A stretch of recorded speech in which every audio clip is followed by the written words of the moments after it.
And welcome to Dragon Tail Tarot. My name is Ariel. This is my sweet little Dutch bunny, my tortoiseshell Dutch bunny Arthur, here to welcome you to this Easter Sunday, Easter Bunday. And these will just be our regular, usual Spirit Animal Sunday readings as usual. We will be seeing, of course, if any bunnies come into these cards.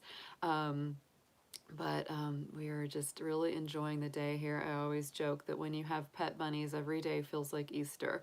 Of course, the spring equinox was technically Ostara, so that is, really that, official observance of the spring. But Easter is, of course, a special observance based on lunar cycles.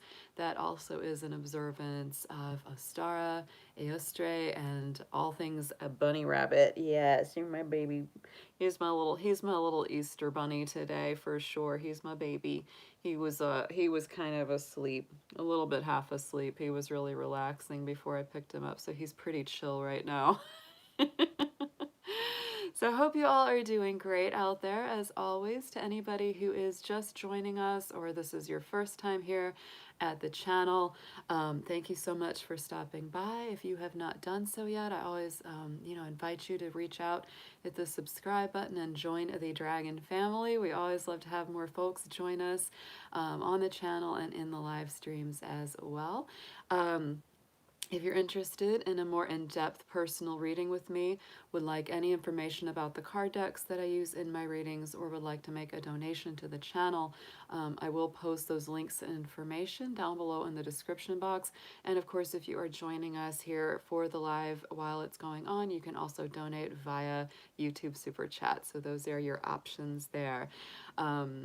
So yeah, things have been going good this week. We had a really great time. We did a late night Fire Dragon Friday reading, and that was a super, super fun event. That actually went great. I was surprised at how many people actually turned out for that late night, but it was wonderful. So I hope that those were helpful to you guys, and we're gonna be getting into our little bunny rabbit readings here tonight.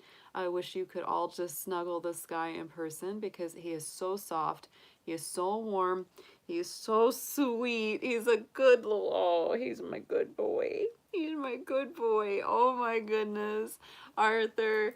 Yep, he is such a good little bun. He says, Mama, Mama, I was just taking a nap and then you grabbed me and you brought me in here. Yes, I did, little guy. Oh my goodness. He's the sweetest little thing. He's my baby boy. He's my little baby. He's a Capricorn bunny. He's a little Capricorn bun. He was born actually on Christmas Day. Him and his sister. I have both. Hey there, HP.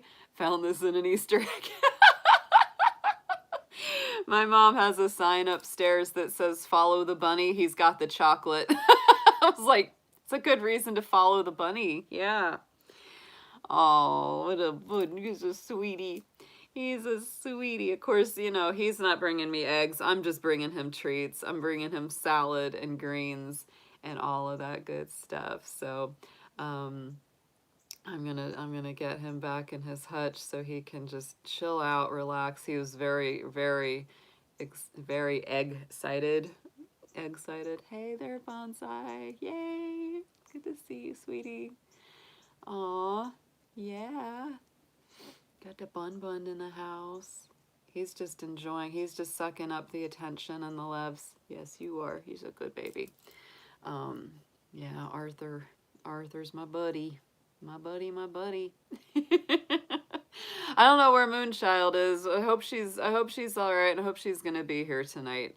Because we always have a good time with her. We always have a good time when she's in here. She's hilarious. But yeah, we're just enjoying the energy of Aries. The sun is in Aries, Venus in Aries. Lots of new good energy, lots of new good rebirth. I haven't eaten much. I actually felt a little sick today. It was odd. I felt a little sick today. Yeah. So yeah. Yeah, she has a whole lot of fire. All right. Oh, I hate to put him back down, but I cannot shuffle cards and hold the bunny at the same time. Um, so I'm gonna have to take him back into the other room. So yes. Oh, Arthur, you're such a good Easter bunny. You're doing a great job, as always. You're doing a great job being a sweet, wonderful rabbit. I always joke that Arthur is so cute, and he's such a perfect little bunny that he looks like, you know, the blue fairy from Pinocchio that makes Pinocchio into a real boy. I feel like he was like a stuffed bunny and he got turned into a real bunny by the blue fairy because he's just too perfect. He has a little spot on the back of his neck too, but he's just it's like I look at him and sometimes I'm like, Arthur, are you a real bun or were you brought to life by magic? Yeah, fake bunny stuffed animal. He looks like a fake bunny, but like a perfect cute, like I mean he's just too much. He's too much. Me and my mom sometimes when we look at him, we have to laugh because we're like, he just doesn't look real. He looks like the little plush bunny in the toy store. He does. You do. You do. And look at those perfect little feet. You're too cute, Artie. Why are you so cute? He's like, I don't know. I know he does look like he's wearing pants. I sometimes call him Arthur Pants because he does look like he's wearing little bunny pants. Rabbits are to me they're my favorite pet. I've had many types of pets and he's a tortoise shell Dutch, Gwen. That's what his coloring is. So he's really unique. He's got like a lot of like different colors in there. And yes, he is straight hip hop. That's their favorite music. Yes, it is. You know, because his siblings, you know, are black and white, and there were only like two tortoiseshell Dutches in there, out of the litter that he came from. You can actually see some of the black shading, you know, the darker shading around his face markings. Yeah, um, but he's just a gorgeous boy. He is. He's a baby. He's just so sweet. He's like, I've had four different rabbits. One of them I have is 14 years old, is Petey, and this guy, he is just like the perfect bunny. I have to say, his temperament, he's just sweet. He's calm. He's a little shy at times. My other bunny, Bunsen, is more gregarious. She's more outgoing. He's a little more shy, but he's just got the sweetest personality. Like he's just such a good boy. And when you put him out and he gets around, he really does like flip and jump, and he does all these cute hops. So he's real fun to watch too. He's just a babe. Um, hey, good to see you, Justin. Thanks for stopping by. Yeah. Oh, they're just to me like almost can't imagine like a better pet, better companion animal because they're sweet, they're quiet, you know. They're just mostly easygoing. The only thing that can be challenging is their veterinary care because rabbits have very specialized care. You know, it's like they're not like a dog or a cat. They're not, you know, they're not obviously a carnivore. They're pure vegetarian. So it's a totally different vibe. And, you know, for their care, you really want a vet that knows how to treat rabbits because if they don't they can literally kill your bunny. Like they can really mess things up if they don't know rabbits. So because like if a rabbit needs surgery or they need to be, you know, knocked out for any reason, like you have to intubate them because rabbits don't have a gag reflex. They literally cannot throw up. So if you don't intubate their airway correctly during a surgery, they can suffocate to death. So there's just little things like that, you know, if you have a bunny, you need to know that. You need to know that they've got, you know, needs that are not the same as like a dog or a cat, but they can live a long time. They can live up to 15 years or more. depending on, you know, their care and their constitution. My last rabbit that just, you know, passed away last year lived to be 13.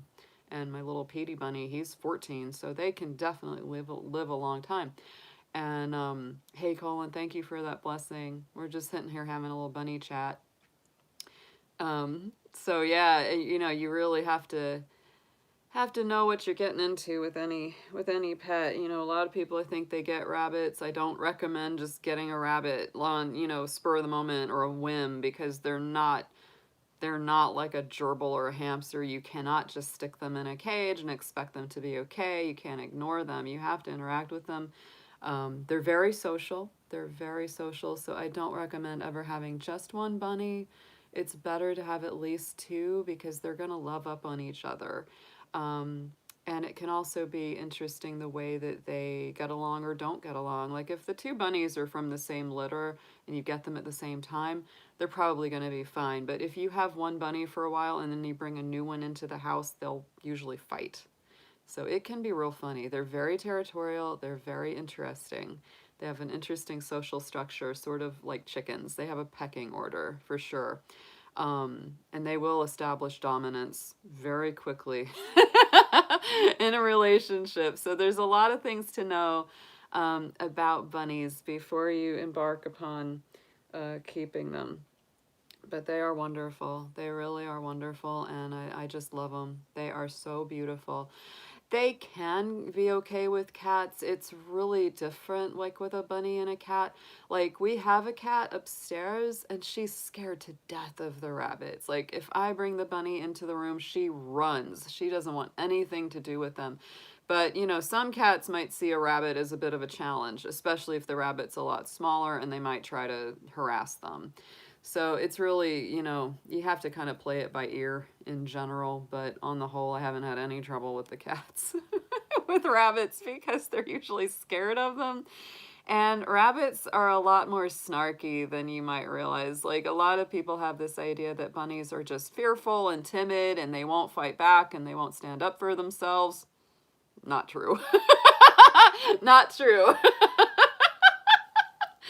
These bunnies know their way around. They will get their way. If that cat gives them any hard time, they would come right back at her.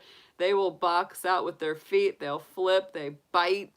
They're not just totally. Oh yeah, bunnies have a big personality, and that's another thing that always cracks me up when people say, "Oh, do rabbits have a personality?" I'm like, "Yeah.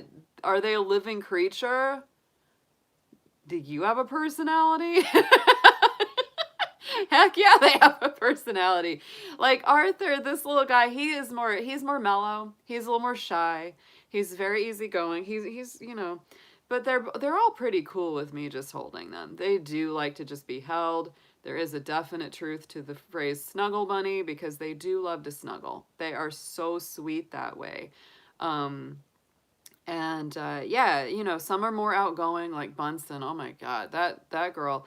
If I come in the room, I mean, she just chases me around. She follows me around. She's my little bunny shadow. She doesn't want me to go anywhere she can't see me. Um, you know, but they're the best. I gotta say, bunnies are just, oh, they're my babies. I love them. They are my sweethearts. Um, as long as I can keep pets, I'll always keep bunnies, because they are just so good, so sweet. Um, all right, Artie. I think we've worn them out with bunny chat for now. Yeah, my good boy. My good boy. You're so sweet. You're so good. You're very patient, just sitting here so sweetly for everybody to see you. Um, so I'm gonna go ahead and get him back in the bunny room with his sister, and I'll be right back, and we will get the reading started. Yes, we will. Yes, we will. All right. He's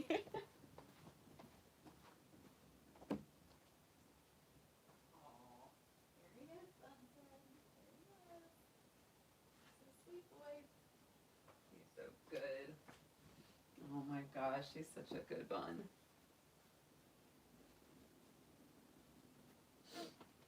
He is a good little guy. Oh my gosh, and now I'm of course covered in bunny fur, but It's all right. It's a good fashion accessory. I don't think anyone's outfit's complete without a little bit of bunny hair. Great to see you tonight, Hair Raisin. I'm glad you're here with us. I didn't get to say hi to most of my folks out there in the chat, but thank you for being here. Always good to see all of our peeps in the chat, in the group. So we're going to go through sign by sign tonight, guys. We're going to get messages from our spirit animal guides. These are just so much fun. Oh, you're welcome, Gwen. He's my baby. He's a good boy. He's just a sweetheart. Bunnies just, I tell you, they're very zen. They're very zen creatures. Like, they just, when you're around them, there's just something very, very soothing, very relaxing about their energy. They just make you feel better. They are, I tell you, people, I got my first bunnies in 2007, and I swear it's like, it just was a life-changing thing. It truly was. It really, really was. I call Bunsen my soul bunny. That bun has reincarnated. Yeah, she actually reincarnated. If you ask me. And she came back for a second round. She came out for a second time. Because I swear to goodness, me and that bun, we are bonded. Bunny bonds are strong. There's something about rabbits that just, like, to me, it's, you get this real sense that there's this gratitude. Like, they know when you're taking care of them, and there's just this feeling that they give you. It's like they know that you're taking care of them, and there's a real love. There's just a real love and a gratitude that comes out of bunnies. So they're so sweet. They're so good. Anybody that's able to keep them and wants to take care of them and learn about their care and treat them right should definitely do it. It's a very satisfying relationship that you can have with a rabbit. All right, guys, so I'm going to go ahead and we're going to start with some sage and some sweetgrass just to get our space cleared. Oh, David, what happened, hon? Are you okay? I will tell you, this last day or two, I've been really feeling sad about my dad. Really missing him. And I know that it's one of those things, you know, that it's like, I know that he's here. You know, I know that he's spiritually here. I talk to him all the time. It was like the night before last, I was really feeling sad, really missing him. And, you know, it's been a little over 3 years since he passed. And I actually, like, before I went to bed, I said, Dad, I really, really miss you, and I really just want a hug. I really just want to hug you. And so in my dream, he was there. He was there. And I remember, like, we had driven somewhere together, and he dropped me off somewhere. And so I was getting out of the car, and I was walking away. And then I turned back, and I walked back to him, and I gave him a big hug. He gave me a big hug. And I just said, I love you so much, and I miss you. And it was a great feeling. I miss him all the time, though. You know, it's sometimes it gets me a little more than others. And I don't think that, yeah, I know that I know exactly what you're going through, David. Same deal when my dad was going. And it's so tough when you don't know when it's coming, and it's a helpless feeling. It forces you to surrender. It's tough. It's so tough. Because it's that let go feeling. I remember when my dad was, you know, right about to cross over, and, you know, like even at the end, it was like that feeling of like, isn't there anything we can do to help him? And at some point there's not, and you have to let go. And that's the hardest thing in the world, because you feel helpless. Yeah, you feel like there's no control. And, man, I understand that so well. Yeah. I totally advise reaching out spiritually and, you know, continuing to talk to him or her. Because that's what I do, you know, with my dad. It's just because I know he's there. I know he's there. And that is comforting, I will say. But you know what I miss? What I miss is just the everyday experience, and that's what we miss because we're here in the 3D and they're out in the 5D. And of course we miss that. I miss just hanging out and eating with him and watching a movie, and I miss his laugh and his voice and the funny things he would say. And it's hard. It's hard. That's what you miss. That's what you miss, is just, you know, him and his chicken. I miss him being in the kitchen cooking his chicken and laughing about it. I can hear him right now. This is gonna be a good batch of fried chicken. Can hear him right now. Oh yes. He's a strong spirit. Even the hospice workers that were with him when he was, you know, getting ready to pass, they were like, he is such a strong, fiery spirit. I was like, yep, he is. Totally. He was so silly and funny. Like, he would just say goofy stuff. He was an Aquarius, so he was very typical. Like, not that there's really any typical Aquarius. There's no typical Aquarius, but he was an Aquarius. Very much his own person. Liked his stuff. Very loyal person. Him and my mom, you know, very strong. Stayed together, you know. They were together for almost 50 years, so he was just an upstanding guy. He set the standard high. And I do have my bunny rabbit cup. This looks like Petey Bun. This looks like my little Petey here.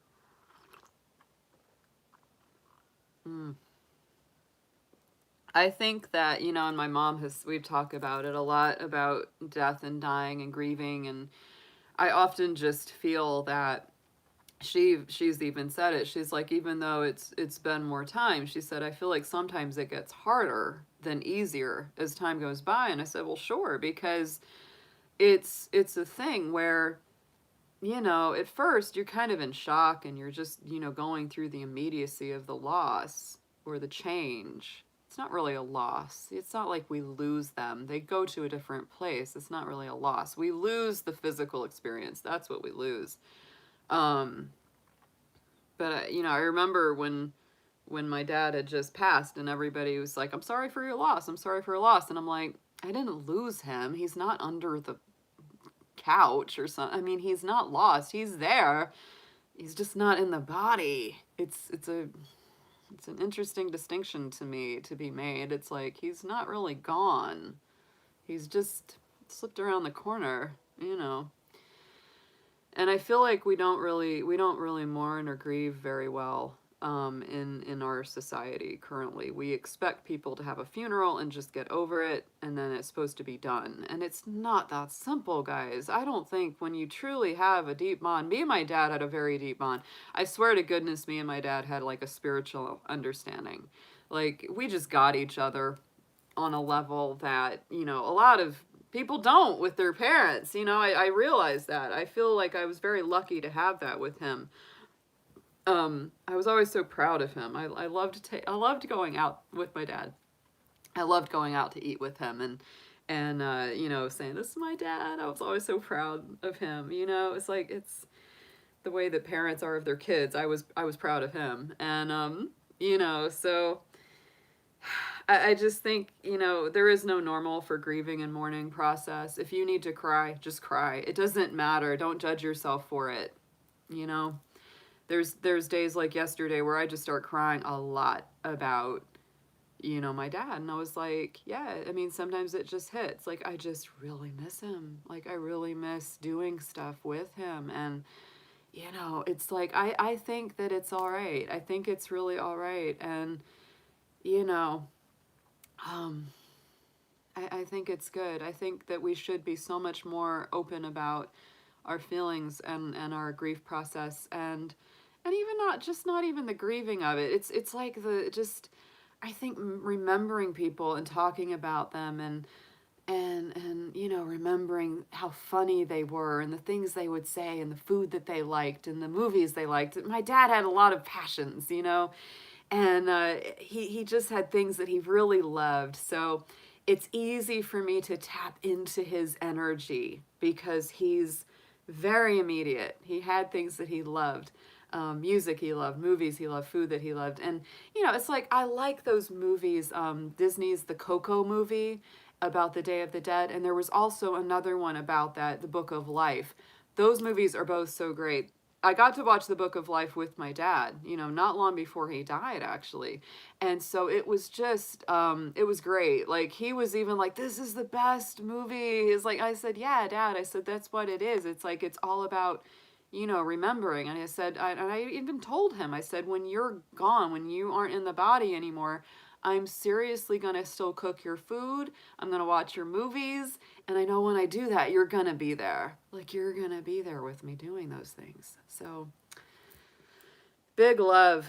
Big love. I mean, that's, you know, what was that quote? You know, the wound is where the light enters.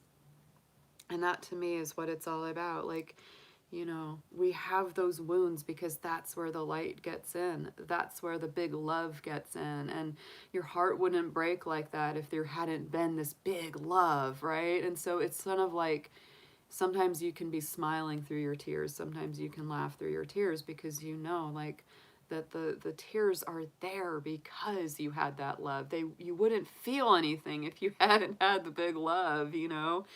And ultimately the big love is what's left behind. And I know that, like, it's interesting, after my dad, you know, I've experienced deaths of other people before, but never something as big as him. I mean, that's just, losing my dad was like losing hundreds of people for me because we had such a good bond.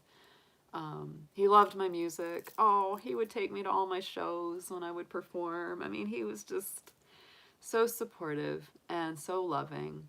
And yeah, I don't know if I'll ever have anyone that loves me that much again. Oh my God, it was like overwhelming. It was overwhelming, but he's just a wonderful spirit. So I often call on him when I do my readings for myself or for anyone out there. I call on him a lot because he's so supportive and so loving. He used to come to my astrology classes and he would show off. He would bring his chart and be like, I've got more squares in my chart than anybody ever.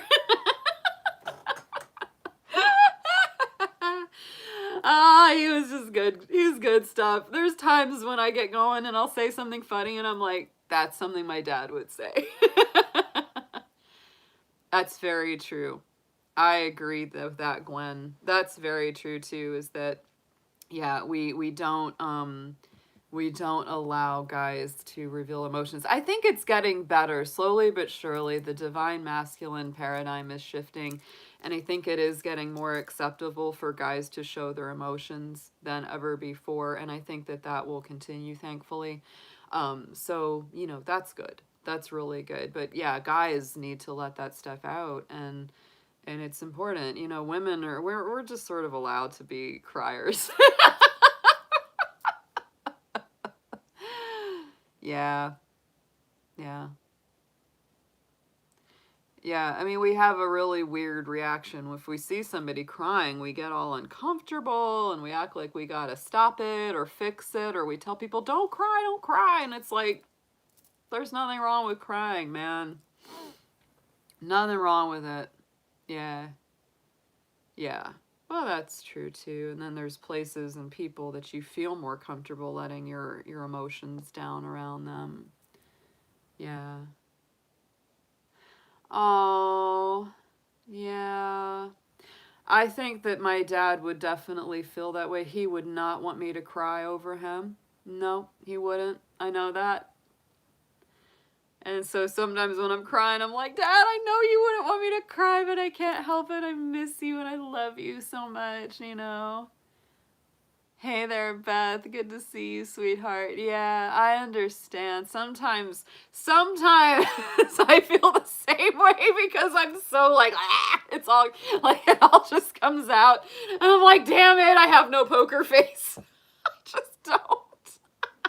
And y'all, you know, y'all that's been in the live streams with me for a while, you know, when I need to cry, I'll cry right in front of y'all. I don't care. You know how that is. I just let it on out. Let it on out. I feel that way. You know, tears and laughter are both cathartic. They both are. And I think that sometimes they're almost kind of linked, you know. They're almost kind of linked. So let's go ahead. I got our sweetgrass and our sage.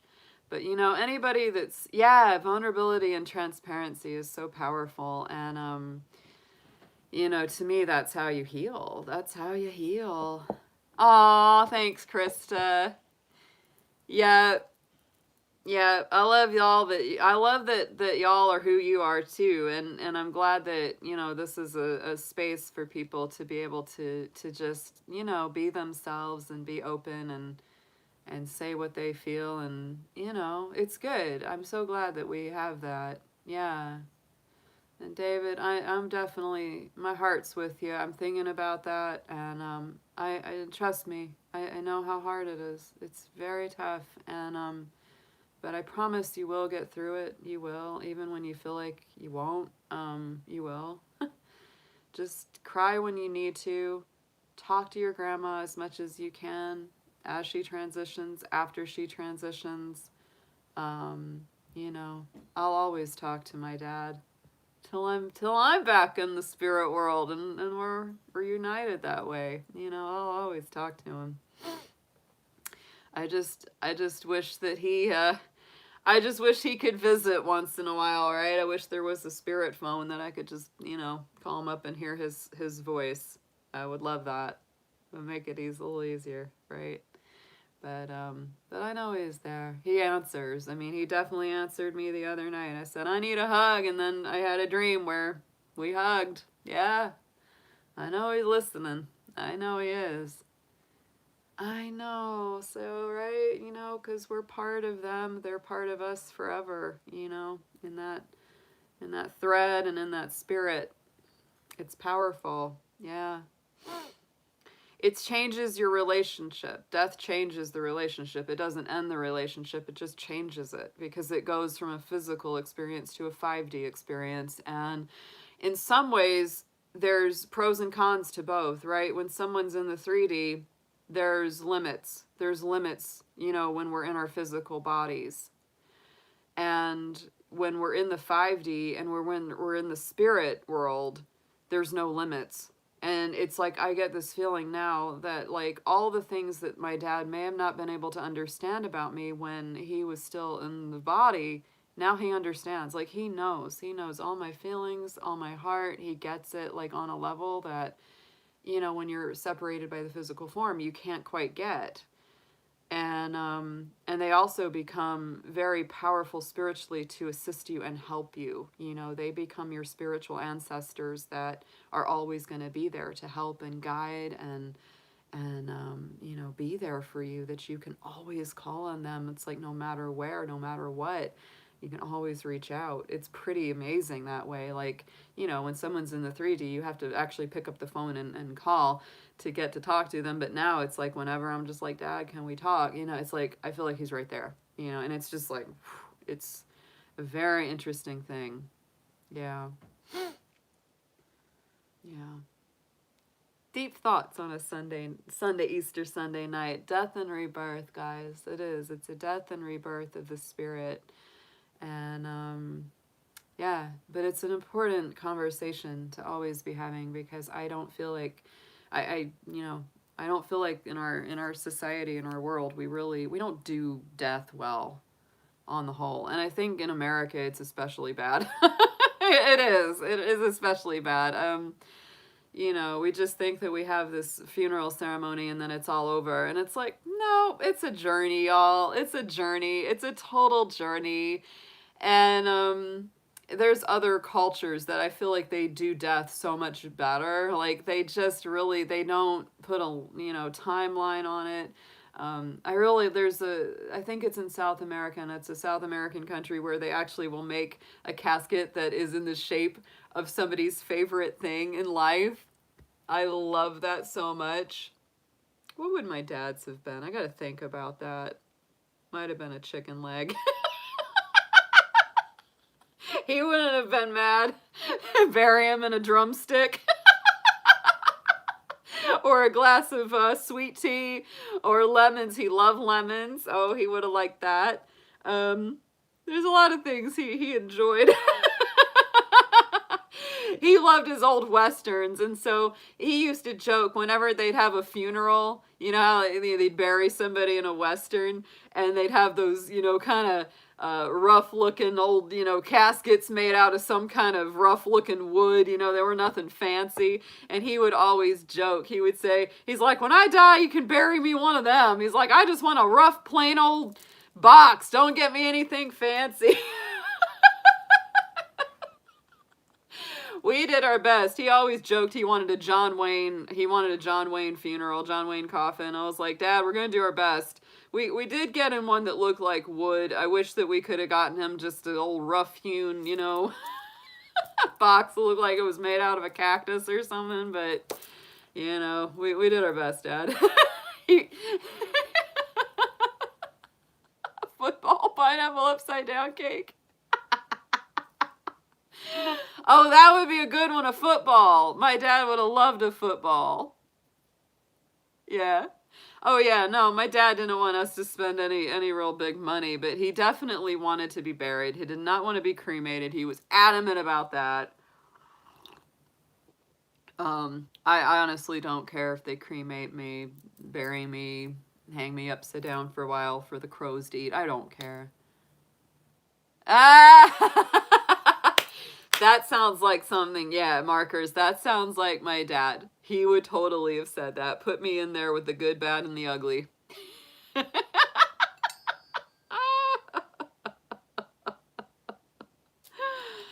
Aw, that's so sweet. Yeah. I hear you, Harrison. I've told my mom, I've told people, I said, you know what, when I go, don't you worry. Don't worry. Whatever you want to do with me, yeah, I'm fine. David, I'll literally be thrown in the trash.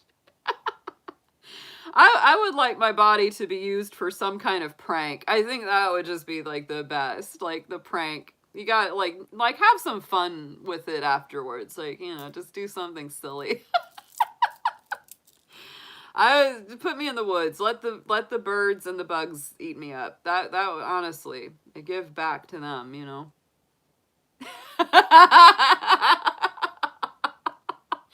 I think it's important to have a sense of humor about death, and honestly, that's another thing that we don't really have, you know, much of a sense of humor. Use me for a Halloween decoration. If I die around Halloween, you know, you could prop me up outside, like, you know, hey.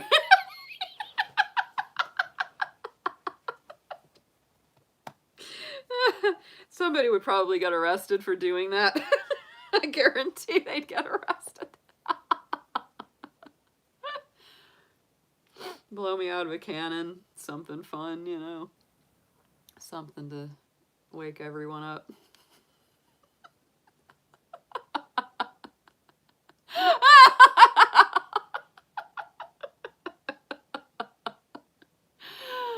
Oh my goodness. Hilarious. Hilarious. That's so good. See what I mean, guys? Like, that's it. You know, when you start sharing these memories and you start laughing and you just remember the people, I swear that's to me what keeps it different, you know? Keeps it different and keeps it happy. Yeah, harp. That'd be good. My dad loved my music. Oh my God, I think he liked my music even more than I did. I swear to goodness he did. He was definitely my biggest fan. Valhalla, yeah. Yep. I could have a Viking funeral. It would be totally cool. Light the pyre. Float me out on a barge in the water. Shoot some flaming arrows at it.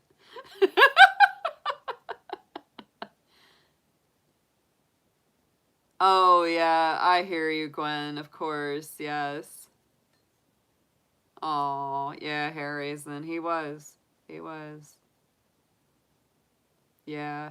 Mushroom suit. That's the mushroom suit. I'm totally all about that. The mushroom death suit. Yeah.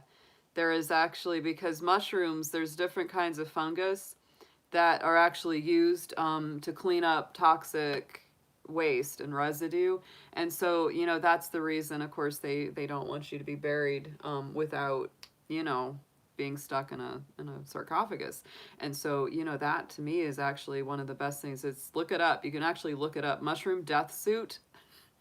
And it's like a shroud that they put you in, and the mushrooms do the work. They absorb all the toxicity and anything that comes out of your body, so it doesn't poison the groundwater or the environment, and you can have a natural burial that way. I like that idea. Yeah. Hey there, Silver Star. We are about to get going, but we got into a very deep conversation about death, life, rebirth, and burial methods.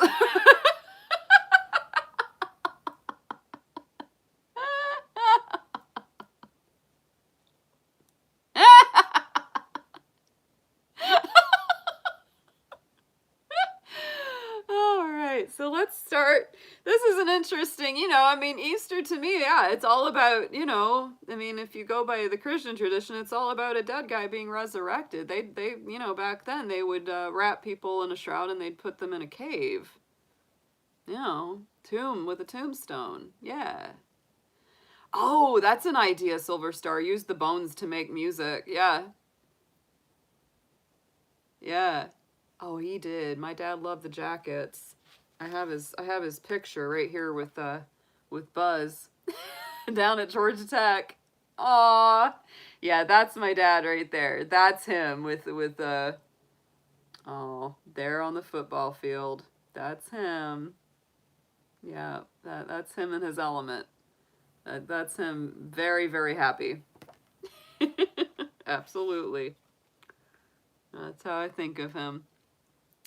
All right, guys, so let's go ahead and start. I'm going to get our tuning forks going.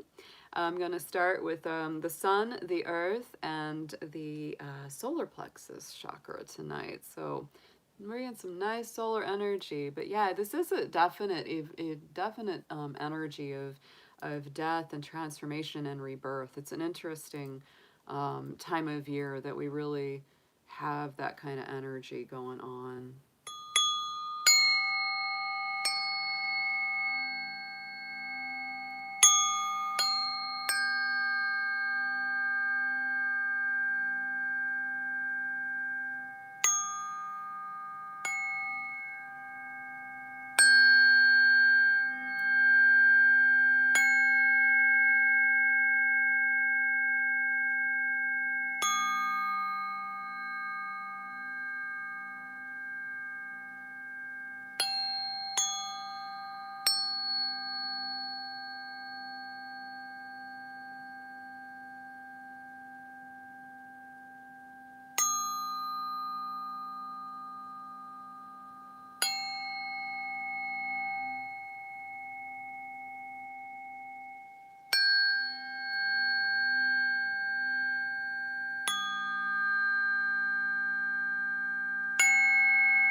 All right, guys.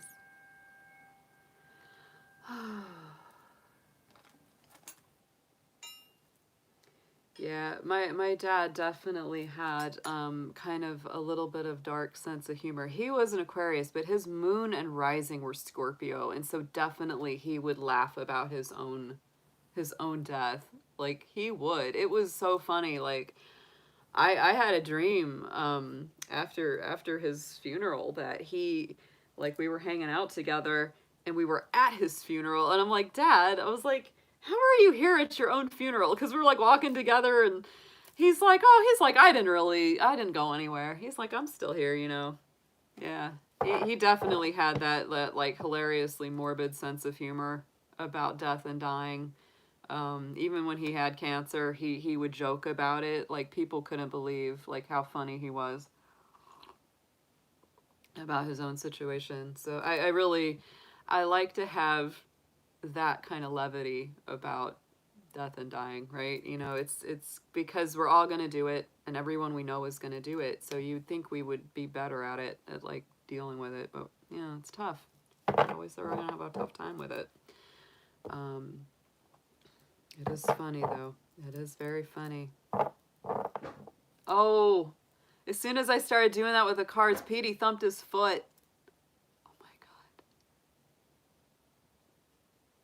It's loud too when he thumps. Petey, are you okay, buddy?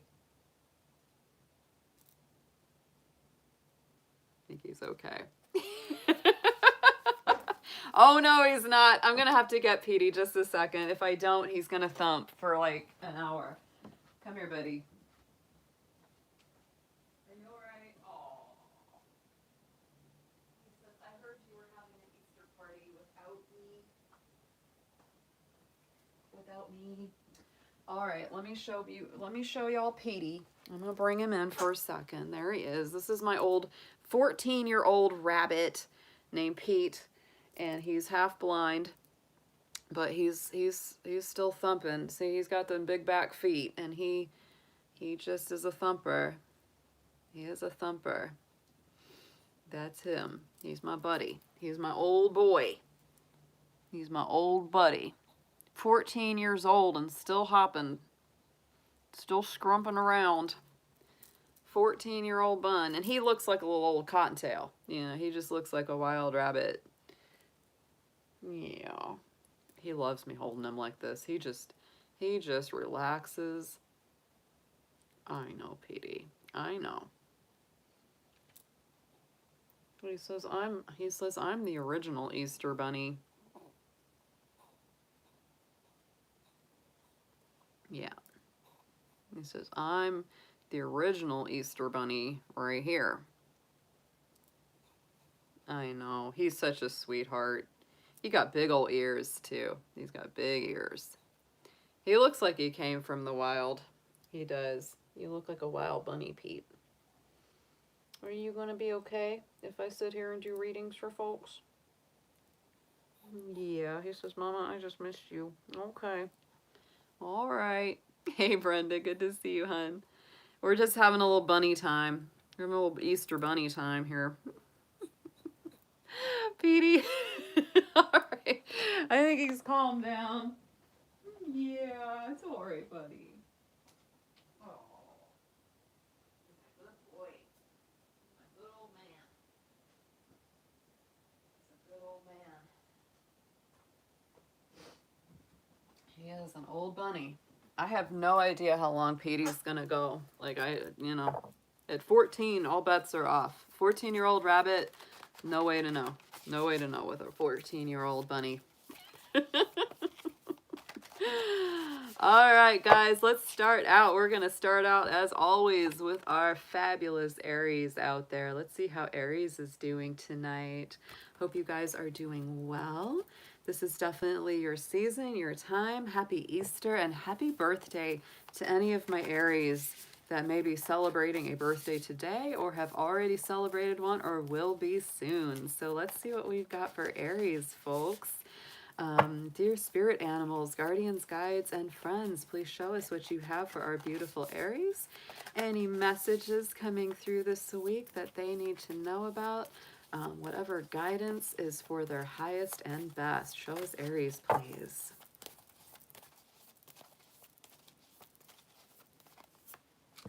And we have the Ant Spirit. Ooh, Aries. And the Ant is the #1 card in this deck. You are the #1 sign. So this to me is in perfect alignment with you. Small but powerful. Time to collaborate. The Ant is, it's deceptive how like small they are because they can lift and carry things many times their own size.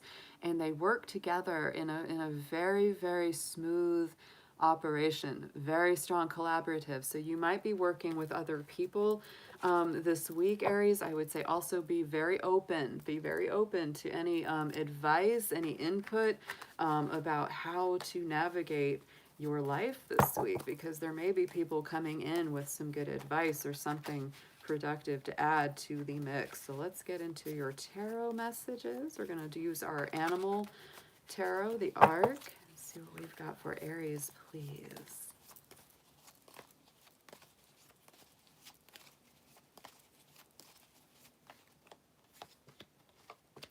Very nice. Ooh, I feel like this is such a week of some kind of initiation for you, Aries. We're starting out with the Magician card, the Raven Spirit.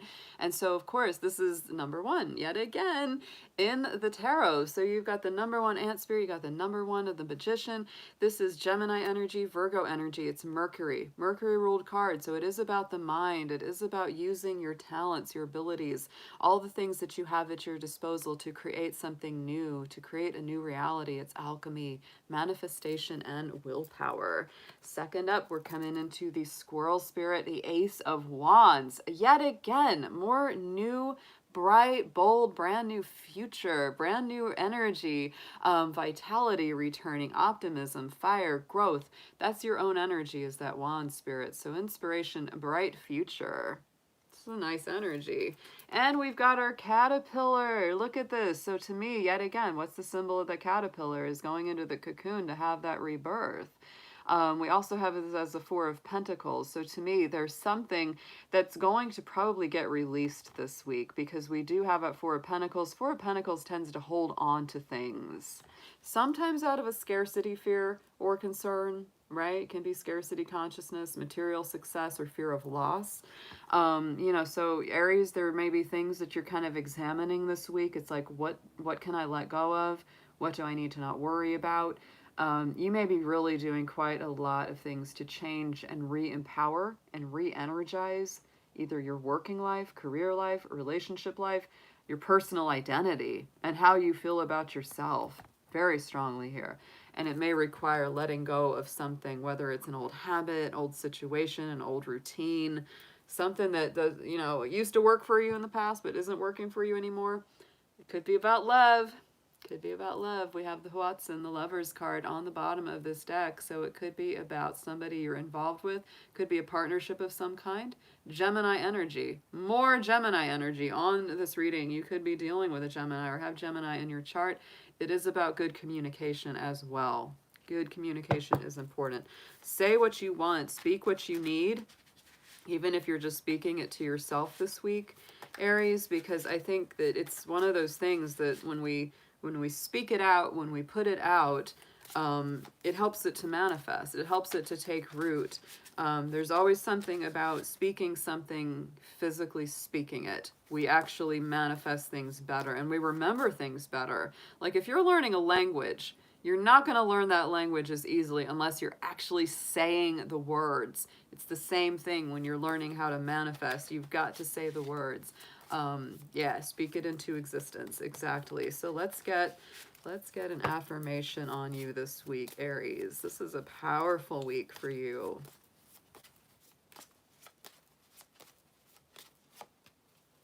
And we have the Fox. That's some clever energy. This is some mental agility. Wow. Okay. Again, feels very Gemini to me. Feels such a Gemini energy around this. Speaking and talking and communicating and using your mental agility. Intuitive, observant, intellectual. You're being guided to look beyond the shadow side of any relationship. Open your eyes, mind, and heart to the limitless opportunities around you. Wow. So Aries, if you're in a relationship, be very open to them. Do a lot of communicating. They probably have something important to contribute to your life this week. If it has to do with career, likewise, be very open to the information and what people are sharing and giving to you this week. All right. Let's get into Taurus. Let's see what we got for Taurus. All right, Taurus folks, my cows and my bulls hanging out in your pasture. Yes, yes. Let's see what we have got for you. Let's see what we've got for Taurus this week in the Spirit Animal Reads. Dear Spirit Animals, Guardians, Guides, and Friends, please show us what you have for Taurus on this Easter Sunday here. Let's see what messages and information that you would like to share with them for their highest good. And please let's start with one main spirit animal guide that will be helping them throughout this week ahead.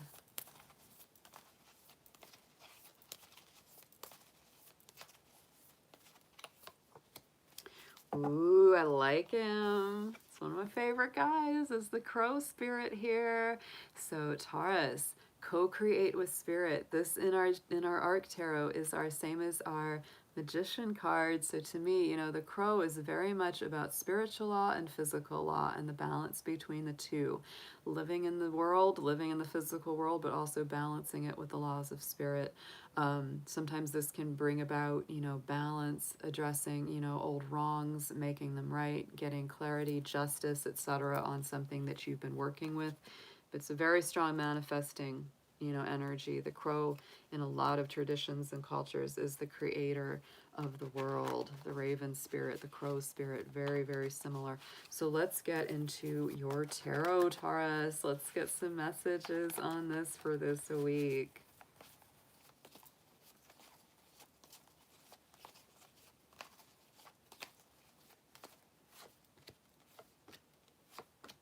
Ooh, yeah. So Taurus, this is a week definitely of working through releasing yourself from some old imprisonment.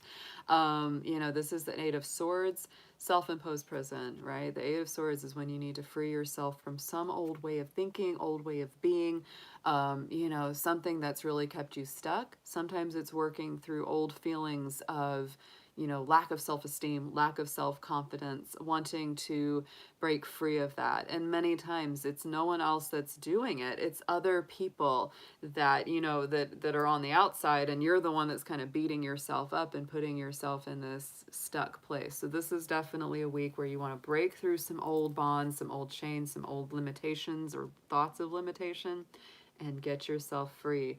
Right in the center, you will be using your intuition. We have our owl spirit, the moon. So we have we have some powerful birds here. We got the woodpecker, we got the owl, and we've got the crow this week for you, Taurus. So to me, this is the moon card. It's Pisces energy. It's really seeing through the dark, seeing through to the heart of the matter, not letting illusions get in your way. You know, you might have some illusion that you're really stuck on something this week or that you can't change it, but that's not true. You want to get to the heart of the matter and see the truth at the core of it. And then we've got our Scorpion coming out here, Nine of Wands. So there is something that you're fighting for. There's something that you've really been working on and standing up for, Taurus. This may be a week where you feel some fatigue. You may be feeling kind of tired, kind of beat down.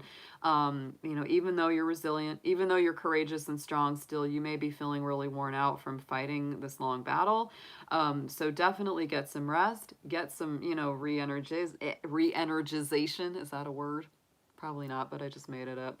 Um, so re-energize yourself this week, because, you know, this is about resolve, resiliency, bravery, standing up for yourself. So, you know, don't let anyone or yourself put you in a bad place, put you down, or make you feel like you're helpless. You are not helpless over here with this Scorpion spirit at all. You definitely have the courage, the fight, the stamina.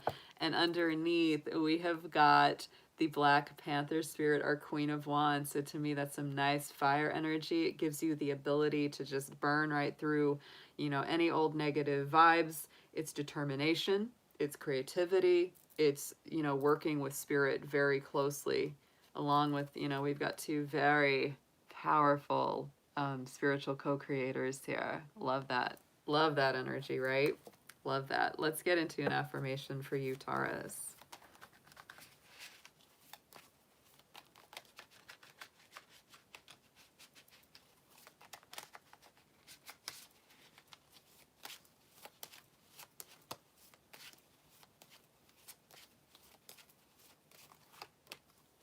And we have the elk. This is great energy for Taurus. Yeah, the elk is a good vibe. Stamina, awareness, and tenacity. That's very Taurian. You are being guided to keep your eyes, mind, and heart on your desires. Marshal your power to follow through and break free. Break free from discomfort. Expand and stretch yourself in ways you never thought possible. You are a teacher and student of life. Yeah, this is definitely a week for expanding past your limitations, breaking through old thought barriers, old thought patterns, especially thoughts of like, I can't do it, I'm not enough, I'm not blah, blah, blah, blah, blah, blah. It's time to change that narrative around this week, Taurus. All right. Very nice read.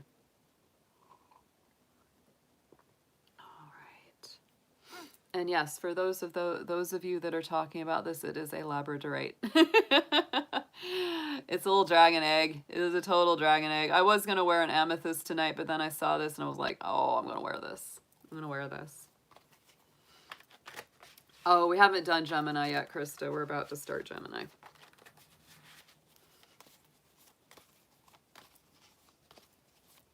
Hey, Yu, I'm glad you're in the chat, babe. Yeah, waiting for that dragon egg to hatch. I might have to sit on it for a while. You're fine, Krista, no worries. All right. Okay, Gemini, let's get into it. Love my Gemini folks out there. Hope my little twin stars are all doing great. Happy Easter to everybody. Hope you are having a wonderful one.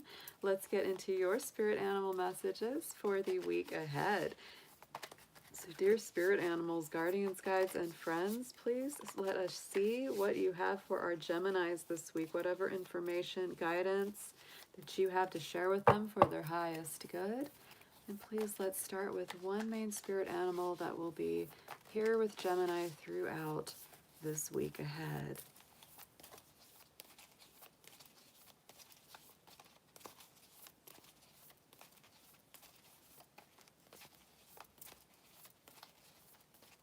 A minute to shuffle those. Ooh, the groundhog. The groundhog spirit is your guide this week, Gemini. Time to let go. Ooh, some things that you're letting go. I love the groundhog spirit. This makes me really think about Imbolc, the season of Imbolc. That's on Groundhog Day, is February 2nd. That's where the Groundhog Day comes from. And that is a midwinter, mid-spring, getting closer to spring kind of, day. So it makes me think of the energy of St. Bridget as well. So I think for you this week, you might be kind of reflecting on something that has happened either on or around that Groundhog Day, February 2nd, early in the week. There may have been something that comes full circle for you from that point for some of you. The other energy that I would say is that this is really time to let go of the old winter energy, right? And step into the springtime, step into the light, step into this new, fresh energy that's coming in. Yes, very nice energy there. So let's get into your tarot messages. Let's deepen this reading up here for you, Gemini.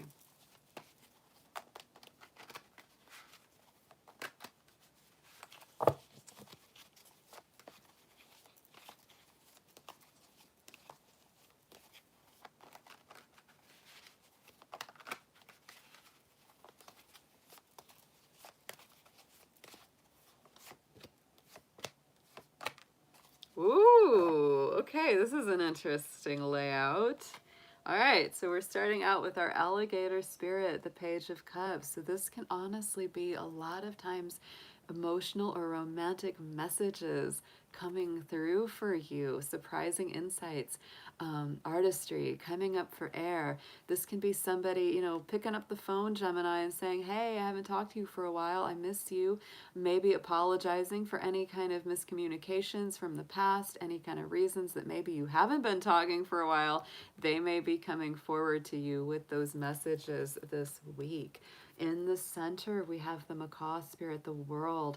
Very nice card for one thing. It is definitely this feeling of cycles ending, big cycles ending, and new cycles beginning. That may be also why you had that let it go kind of energy coming through with that groundhog. The world is the last card in the major arcana, so it really does symbolize that something has been learned, something big has been completed. It is Saturn energy. Some kind of wisdom has been gained, some kind of knowledge and understanding. You've gotten the lessons. You've gotten the lessons. And our last card is the Manta Ray. That is our temperance of Manta Ray spirit. So to me, this is about balance, better luck coming in, definitely a feeling of balance, alchemy, healing, moderation, really having one foot in the water of emotion, one foot on the earth, of solidity and stability. So to me, this is a very nice week. There's a lot of change, a lot of reversals. you know, where it's like you may think one thing is happening and then something else really completes. But, you know, be open-hearted to these changes here, Gemini, because there's a lot of beautiful beginnings and infinite possibilities coming through. At the same time, certain things are coming to a very distinct closing cycle, but there's a lot of divine energy coming through. Oh, and on the bottom, we got your Lovers card, Gemini, the Huatzin, and the Lovers, of course, is your power card in the Major Arcana. That is the Gemini card. And so this could be, you know, something around a love relationship, commitment, choices.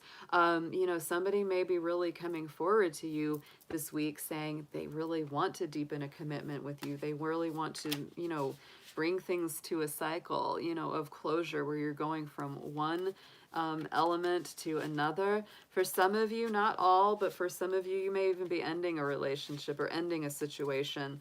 But it's a good thing. Like, it really sets you free and it really makes you feel a heck of a lot happier. It feels very positive. It feels very positive either way, Gemini. So let's get into an affirmation for you on this.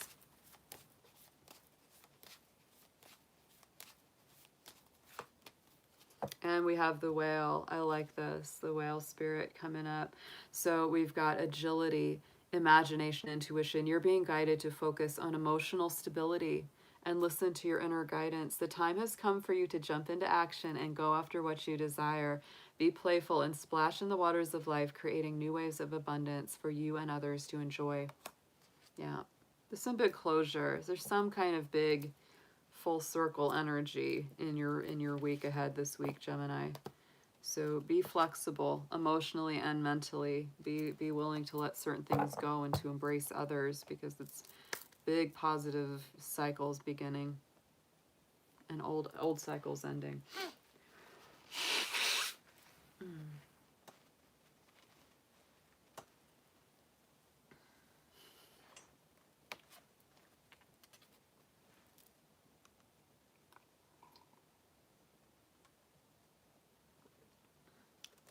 I've been all over Oregon. Yep.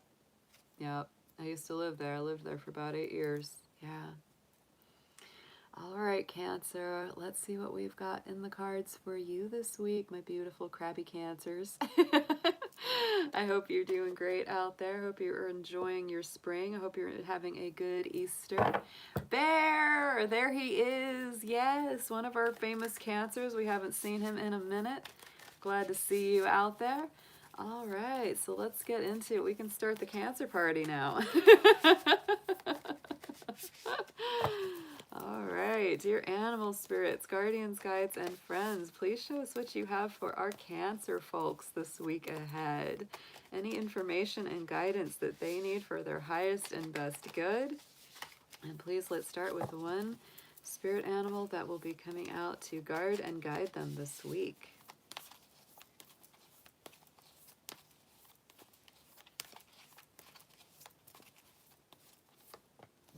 Ooh, I like this one. This is actually one of my favorite cards in here, is the Moth Spirit.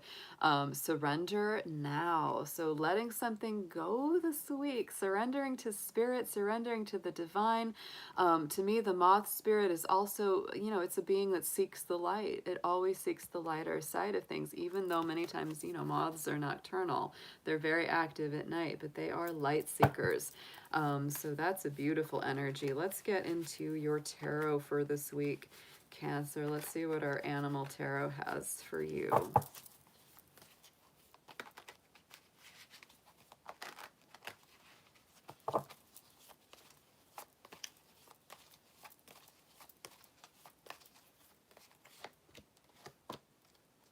Ooh, okay. We're starting with our dragonfly. That is our 8 of Wands. So this is about fast movement. This could be a week where things do move more rapidly here, Cancer. This is optimism. It's speed. It's the divine timing of knowing when to act, knowing when to stand still. Lots of times this can also indicate passionate communication, fiery communication coming through to you in a very rapid way. Right in the center, we have the caterpillar spirit. So, you know, when I see a caterpillar in a reading, I always think, you know, transformation, moving beyond something, changing your form, metamorphosizing into something new and beautiful. Four of Pentacles here. So I feel that's why that surrender now is coming up, because the Four of Pentacles is definitely about holding on to something, either financially, emotionally. It's been hard for you to let something go and move into that new cycle and new way of being.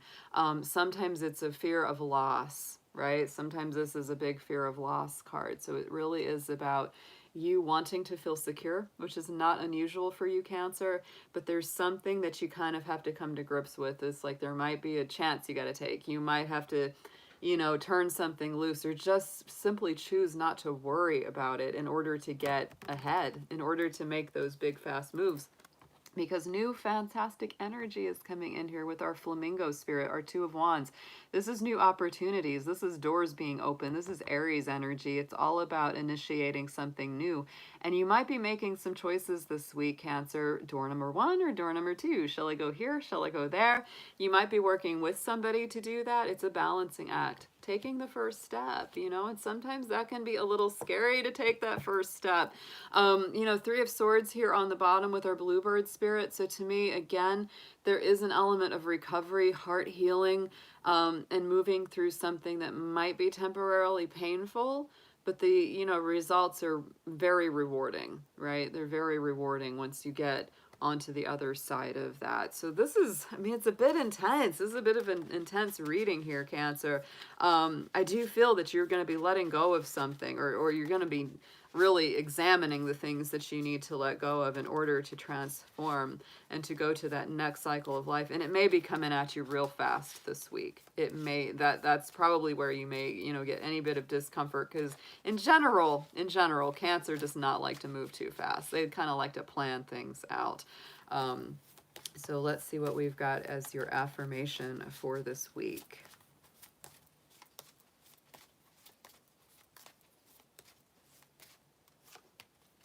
And look at that. Oh, I love this. Yes.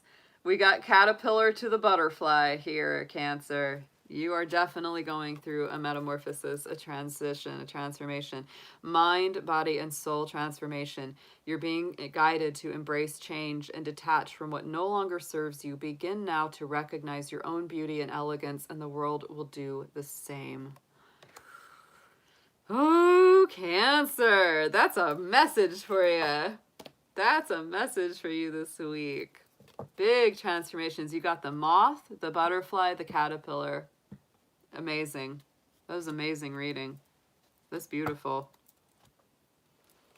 You gotta fast track to the future this week. And yes, it does involve letting some old things go. Yes. It's gonna feel a lot nicer though once you got your wings. Ah, yes. Thank you for that reminder, Yu. Yes, everybody hit the like button if you have not done so yet, because it does help this video get put into the suggested videos in the YouTube algorithm. That does help. So thank you, David. Thank you. Thumbing it down doesn't do anything. That's what always cracks me up about anybody that ever thumbs it down. I'm like, you may not like it, but it's not going to do anything. It's not going to do anything. All right, Leo, let's see what you've got, my beautiful lions and lionesses. I hope you guys are doing great, enjoying this Easter Sunday and Aries season. It's a very good time for you, being a fellow fire sign. I think it's excellent times for Leo. So let's see what we've got for you in your spirit animal guidance for this week ahead. Dear spirit animals, guardians, guides, and friends, please let's see what we have for our beautiful Leos out there. Please show me whatever energies, messages, information that they most need for their highest good.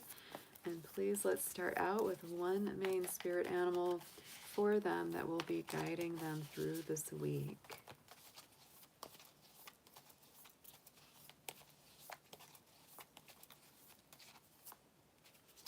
Aw, this is cute. Look at our little mouse mouse spirit coming out for you, Leo.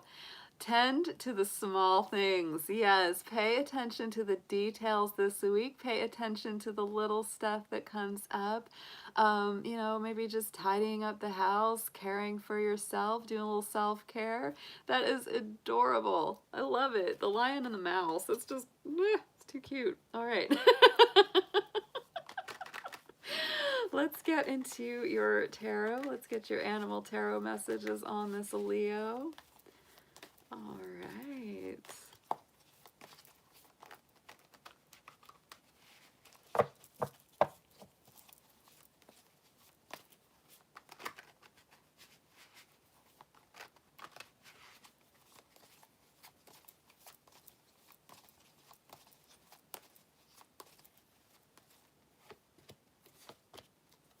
Wow. Ooh, that's a powerful week.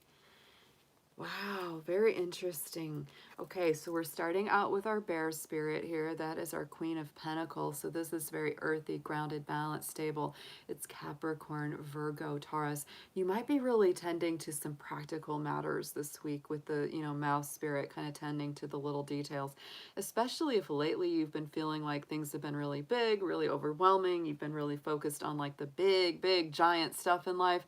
It's time to fine-tune things. It's fine to get the little details, right? This is the Earth Mother, protection, a noble soul. So I really love that that's coming in. It's a very grounding, balancing, and stabilizing energy. Interesting. The devil's in the details. It says pay attention to the little details. And there's our devil card with the shark spirit. Capricorn energy, right? You know, to me, the Queen of Pentacles is a very strong Capricorn vibe.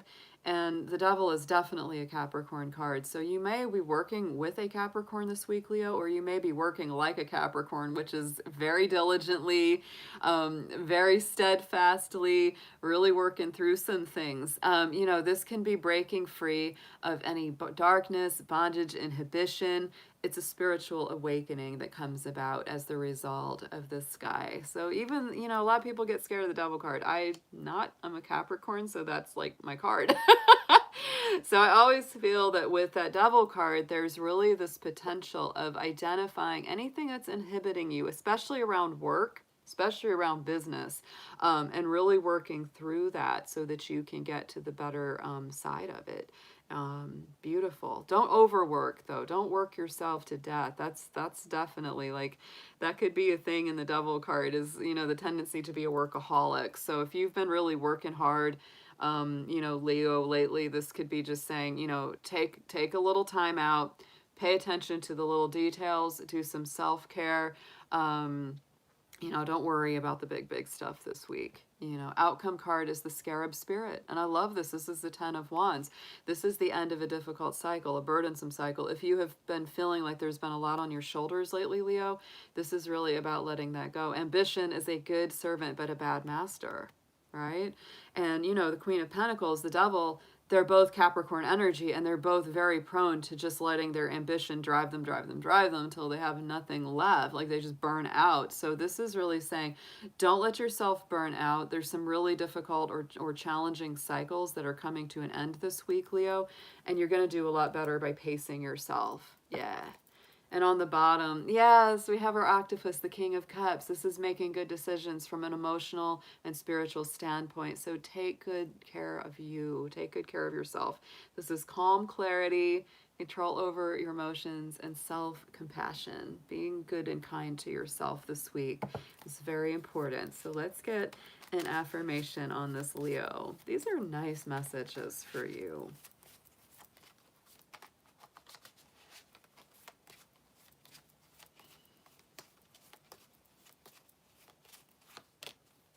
And we have the frog spirit, more watery energy to help balance out some of that earthy vibe coming through. Impulse, adaptivity, and voice. You're being guided to jump over any obstacles and embrace the change in your life. Truth has an expiration date, and the time is now to speak your new truth.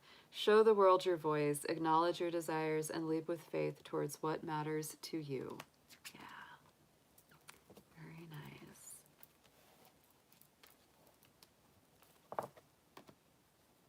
That's making those good emotional decisions. That's where that is, Leo. Very nice.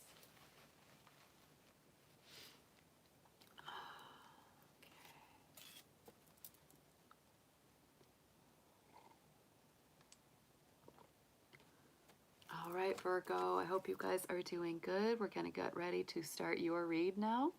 I hope everyone is doing well out there. Happy Easter to you, Virgo. I just saw your constellation up there in the sky last night. Yes, I did. It is definitely traveling through the cosmos. Virgo is mostly dimmer stars, but it has one nice really bright star called Spica, and that's how it's easy to find Virgo, is by finding Spica, the bright, brilliant, kind of blue-white star that is in the sign of Virgo. So dear animal spirits, guardians, guides, and friends, please show us our beautiful Virgos. Let's see what they have going on for them this week, whatever information and guidance that is for their highest and best. And let's start out with one main spirit guide, please, that will be there with them through this week ahead.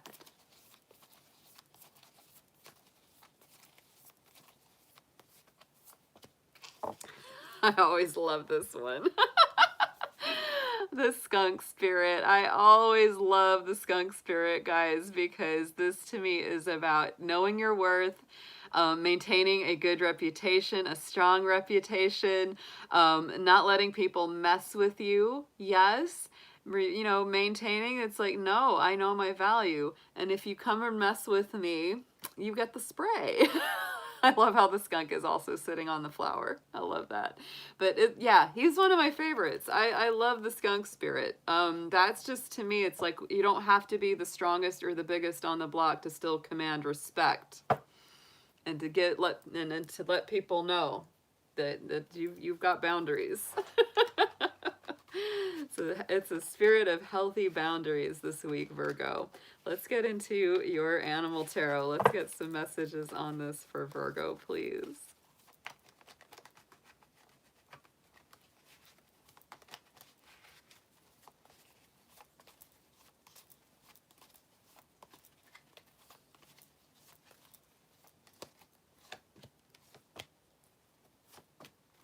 Definitely a week of standing up for yourself. Woo! There's that stag spirit coming through with the Hierophant. This is strong Taurus energy, so it is about grounding, balance, determination, a higher vibration, really.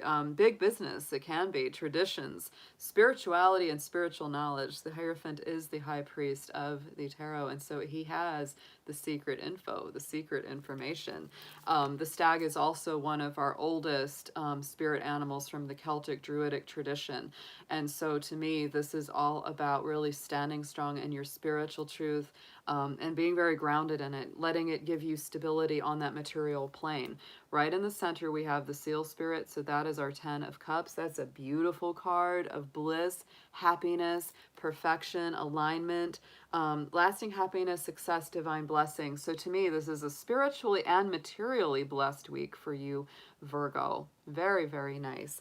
And our outcome card, check him out, is our Gorilla Spirit, our 7 of Wands. And that's why I say this is definitely a week of you standing up for yourself and not being willing to be pushed around or told what to do or being expected to give up your true vision or your true dream for your life. Like, you know, if you're really working on this, you know, either building a business, building a home, building a good solid relationship with someone, or if you already have those things, you know, you are, if you're being questioned, if somebody is messing with that at all, ooh, that 7 of Wands is very powerful. It's definitely knowing that you're in the right, you have the higher ground in a situation.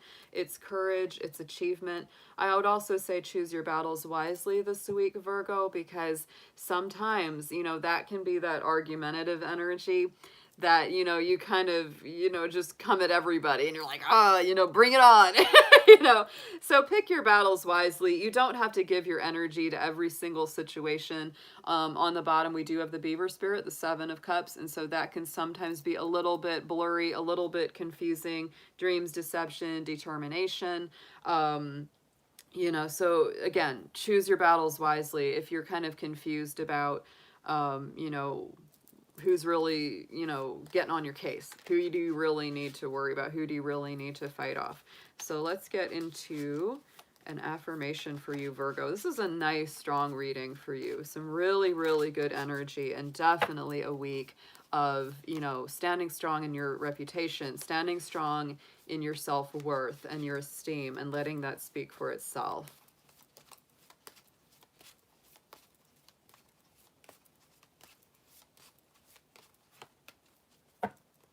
The cheetah. Ooh, and it's happening with some speed here. You are agile, Virgo. You are a Mercury ruled sign, so you do use your mind very well. Focus, clarity, speed. You are being guided to be mindful and value yourself and others. Yes, valuing yourself is there. Strategize your days. Be patient. Take calculated risks and take action towards your heart's desires. That's it. There's your heart's desires, is their 10 of Cups. You have what you need to change your life today and become the best version of you. That's an awesome reading. Standing strong and feeling good about yourself, I think, Virgo. And you know, I know that's like you know, Virgos tend to be a lot, very self-effacing. They don't always stand up for themselves. And so that is coming through very powerfully for you this week. It really is. That's beautiful. I always like to see it.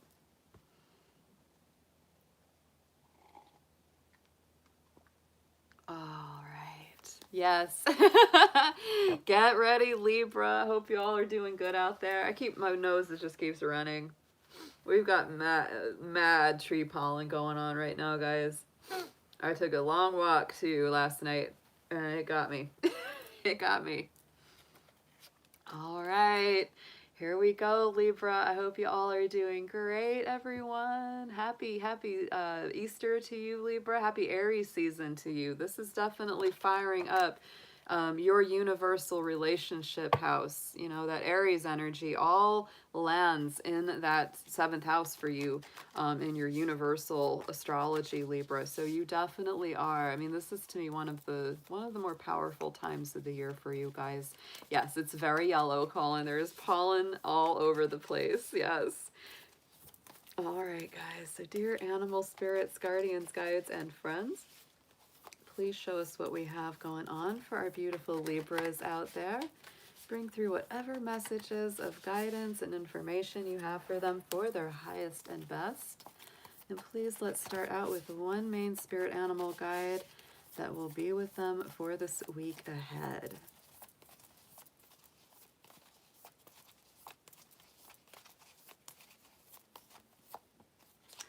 You got me, Kimmy. Libra's got it too. So Libra and Virgo, you both got the skunk spirit sweethearts in your readings for this week. Interesting to me because Libra and Virgo share a lot of similar qualities. They do. Of all the signs that sit side by side to each other, I would say that Virgo and Libra and then Capricorn and Aquarius have the most in common of the signs, you know, that sit together. And so interestingly enough, you've got the same main spirit guide for your week ahead, Libra. So the skunk spirit to me is one of my favorites. It's just an excellent energy because it is about self-esteem, reputation, knowing your worth, right? And you know, the skunk doesn't have to be big, powerful, tough, aggressive to have people and other creatures give him a wide berth, to give him respect, to give him his space, because they know what he has. He's got the power of the smellies. He can make you stinky, so people give him a lot of respect. And so Libra, you know, that is definitely an energy for us to be in, and it's for you this week to be in, is to say that, you know, don't worry, you don't have to be aggressive. It's actually quite nice. I mean, Libra is that way. You're ruled by Venus, and so you would rather solve your issues or troubles in a way that is not super aggressive. It's just like, look, I have my boundaries. You know, skunk spirit is about healthy boundaries, right? It's like, and you're going to stay that far away from me emotionally, physically, however, because, you know that there's a limit, that there's a limit here. So yeah, it's a very, very beautiful energy of good, healthy personal boundaries and self-worth this week, Libra. Same for Virgo. So, you know, Libra, if you have Virgo in your chart, or Virgo, if you have Libra in your chart, you're really going to be feeling this energy coming through for you this week. So let's get into your tarot. Let's see what we have for Libra coming in through the animal tarot messages.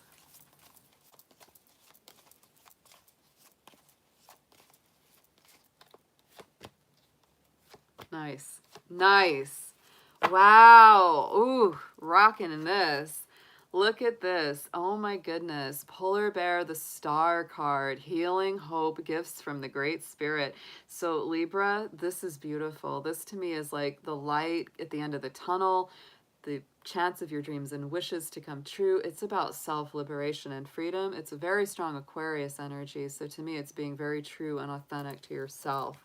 We also have in the center the snow leopard, the hermit. We got some nice like polar energy going on in here. So the snow leopard, the hermit card, this is some Virgo energy. We're really sharing a little bit of that Virgo side, right? With this week. So this is deep healing, deep understanding of personal truths. You might be having a little bit of a just hanging out on my own week, Libra. You may not feel as social this week. You may not. Ascension, illumination, introspection. I feel like you're really, this is just a message to me coming through for Libra, that it's like you're freeing yourself from the need for approval from others. That's what I'm really feeling with this. It's like there's a freedom from worrying about what everybody else needs from you all the time, because Libra, you are a sign that wants to give to everyone, wants to be there for everyone. This is a week where I say you really just are going to be there for yourself. This to me is beautiful. This is like really seeking your truth, your guiding star. On the last card, we have the Scarab Spirit with the 10 of Wands. So to me, that is all about, you know, surmounting, you know, difficult times, burdensome cycles coming to an end, a weight being lifted off of your shoulders.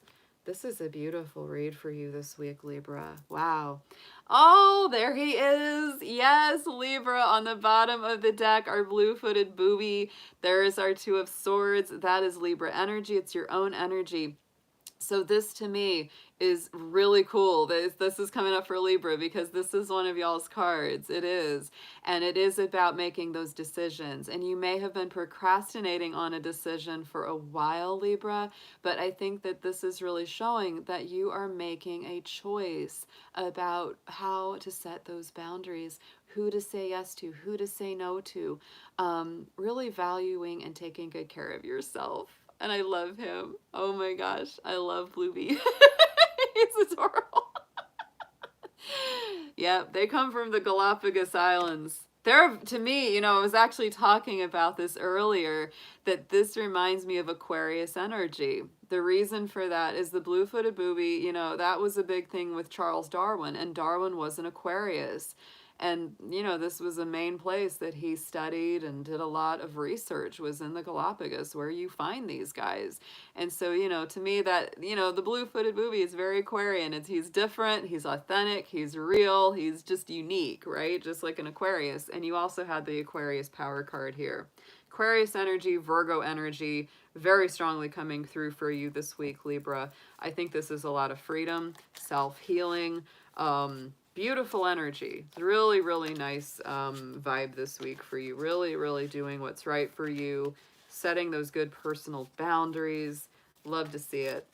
So let's get into an affirmation for you on this.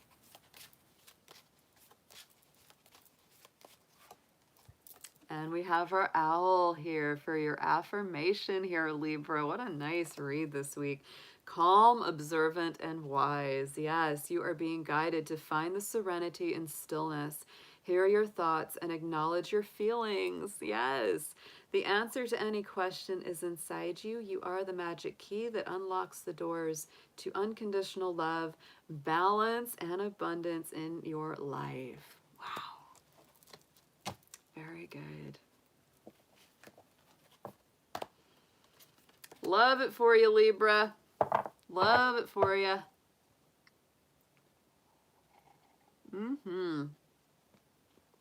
All right. Yeah, I like it.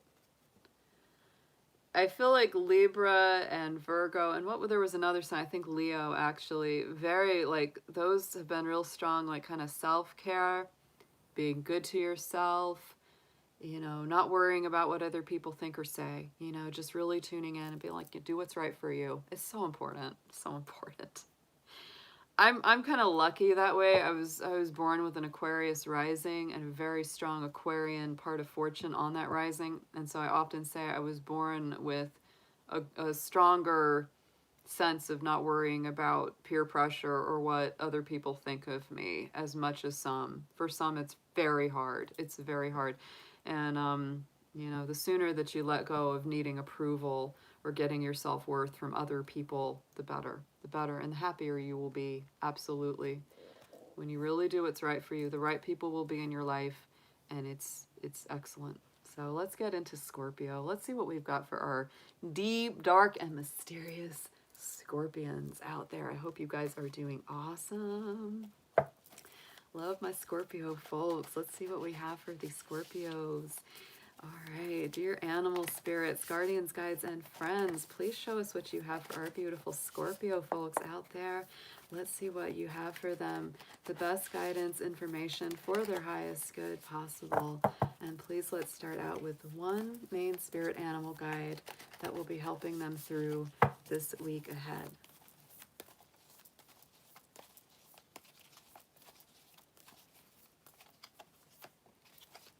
Ooh, the ant spirit. And this is interesting because Aries had this card too.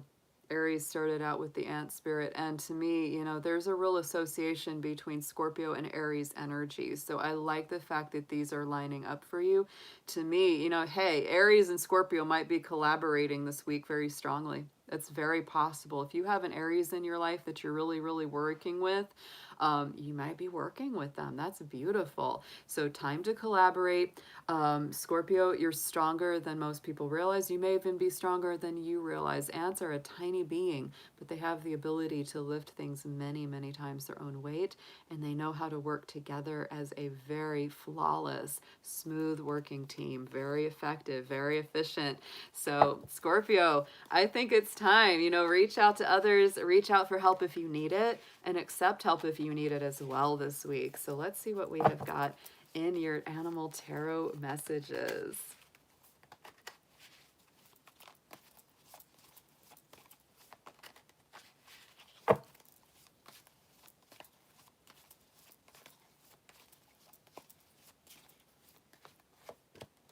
Ooh, this is a nice week, Scorpio. Oh my goodness, we're starting out here too with the macaw spirit, the world, something very big, very positive. One door closing, another door opening, because the world card is ruled by Saturn. It also has all of our fixed signs involved. So Scorpio, you are actually one of the signs that the world card represents. You know, this is beautiful beginnings, sacred contracts, infinite possibilities. You've learned a lot. You've come through something very strong. This could be a very powerful cycle coming to an end or a beginning. White Buffalo Spirit coming out next with our Ace of Pentacles. Really nice energy. To me, this is a very manifest material blessing from Spirit. It's abundance, gratitude, resourcefulness, having enough, having what you need, divine gifts, making good on opportunities that you used to think were lost.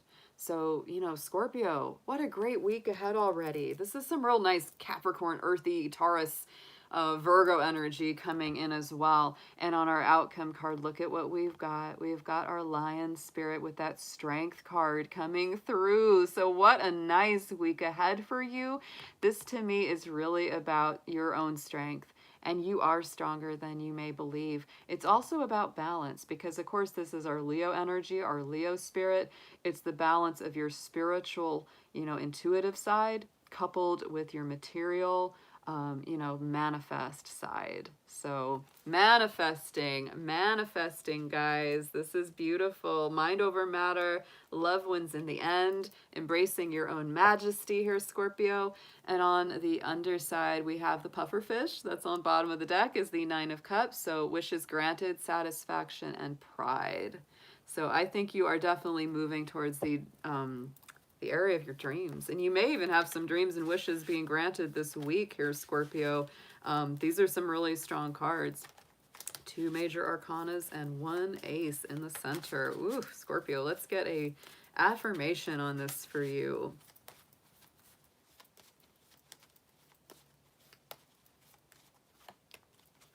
There's our wolf spirit coming out. Yes. And you know, I love this card as well as it relates back to that collaborative energy, because it really does say that Scorpio, you may be sometimes working on your own, like the lone wolf, and sometimes you may be working together as a team, like the wolf pack. Loyal, alert, and playful. You're being guided to lead by example. Yes. Be kind, compassionate, and have unconditional love towards yourself and others.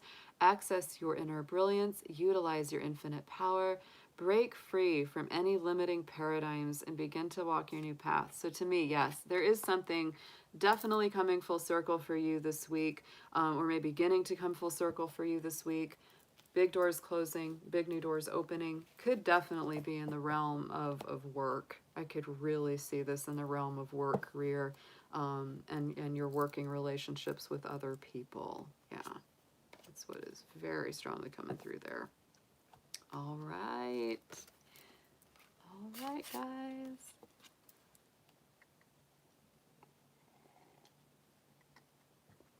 All right, Sagittarius. Here we go. Hope my Sagittarians are doing great. Happy Easter to you guys. Happy Aries season and fire sign season for everyone out there. I hope you are amazing. I hope you are doing great. Let's see what we have for you in your reading this week. Let's see what your spirit animals are coming through with. So dear spirit animals, guardians, guides, and friends, please show us what you have for our beautiful Sagittarians out there. Whatever information, guidance, messages for their highest and best good. And please let's start out with one main spirit animal guide that will be helping them primarily through this week.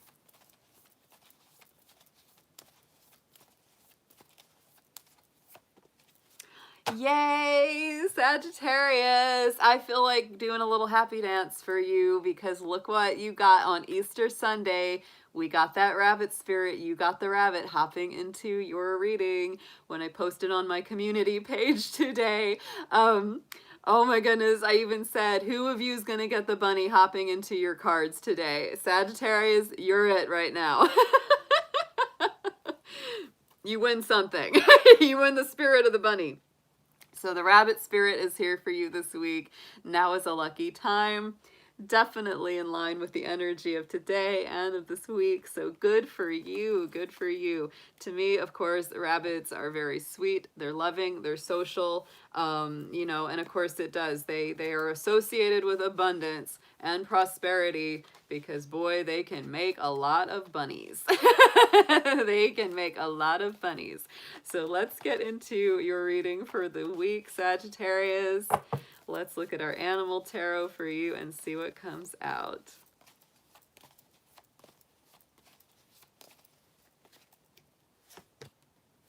I just feel like you're very blessed this week to have that bun show up.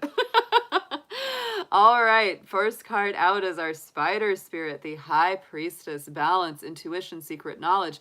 Another thing I would say about the rabbit spirit reminds me of Pisces energy, and the high priestess is a moon energy, so very Cancerian.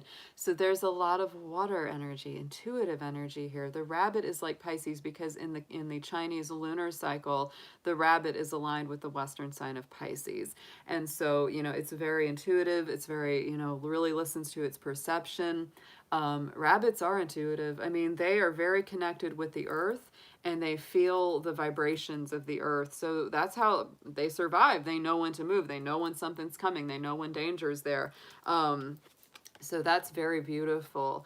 Right in the center here, we have the octopus spirit. We have the King of Cups. So more Cancerian energy, a lot of Cancer energy. So Sagittarius, you may this week be dealing with a Cancer, or you may have some prominent Cancer in your chart. But this is calm, clarity, control over emotions, being compassionate to yourself and others, and making good decisions from an emotional standpoint. Really listening to your heart, listening to your soul. and seeing the deeper picture, seeing the bigger picture. You might be very introspective this week. You might really be kind of quiet, more introverted, really reflecting on your deeper feelings, on your deeper messages and spiritual guidance this week, Sagittarius. On the outcome card, we have our snake spirit as well. So to me, this is a transforming power. It's Taurus energy from the snake, because in the lunar Chinese cycle, the snake is our Taurus energy, and it is our Tower card. It is shaking things up. It's transformation, liberation. And so there is a lot of ability for growth this week, Sagittarius. I feel like you might have some really strong spiritual epiphanies or revelations going on this week. And I really think that's beautiful, but give yourself some time. Some of it might feel kind of mind-blowing. Some of it might feel like, wow, I never realized that before, because the Tower card can be a real paradigm shift. It can really knock down some old structure and make way for a new one. On the bottom of the card, we have our wolf spirit coming through. We have the Knight of Pentacles.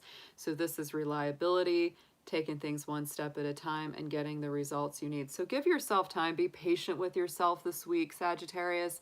But I really like it. I like this reading. It feels very beautiful, very intuitive, very in touch with the divine. And it does bring through a lot of lucky chances and opportunities with that rabbit spirit this week. Good for you. You got the bunny so far, Saggy. So let's get an affirmation on this reading.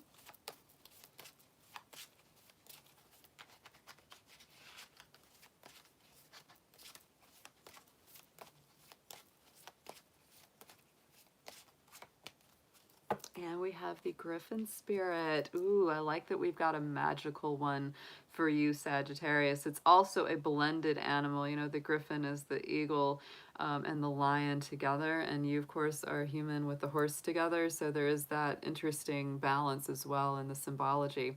Balance, clarity, spiritual enlightenment. You're being guided to find the harmonic balance of your mind, body, and soul.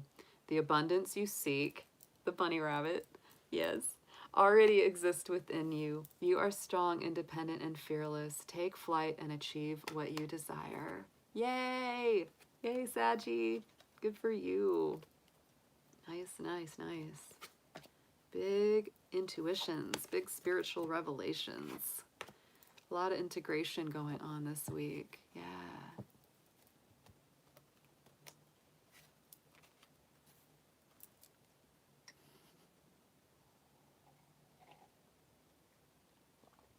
You're growing, Gwen.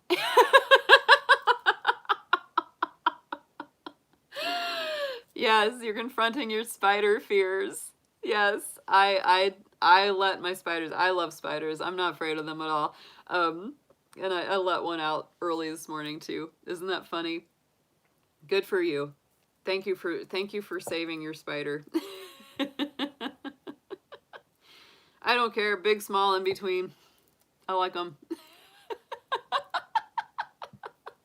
I'm proud of you too. The spider spirits will thank you. I swear to goodness, they're such a little creative energy. They really are. Oh, wow.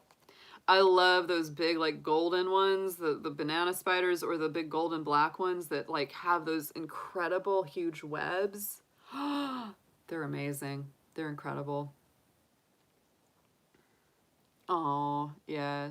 Jumping spiders are adorable. They're tiny. Have you seen those little guys? Oh my God. The main reason that people are afraid of spiders and snakes and things like that, it's our deep old biology. It really is, because in the modern world, most spiders and snakes are not really that dangerous. There's a few that are, but not many.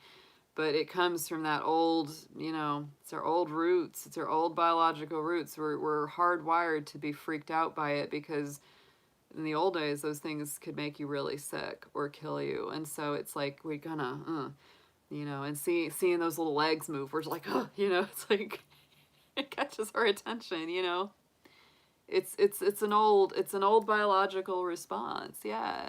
Hey there, Jesse. Good to see you in the chat again. Oh, yeah.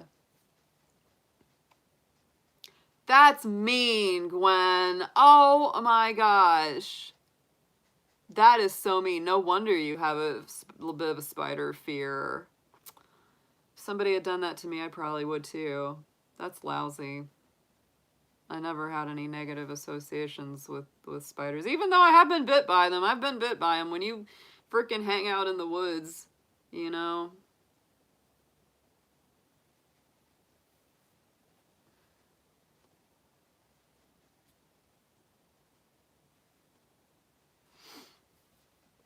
All right, guys.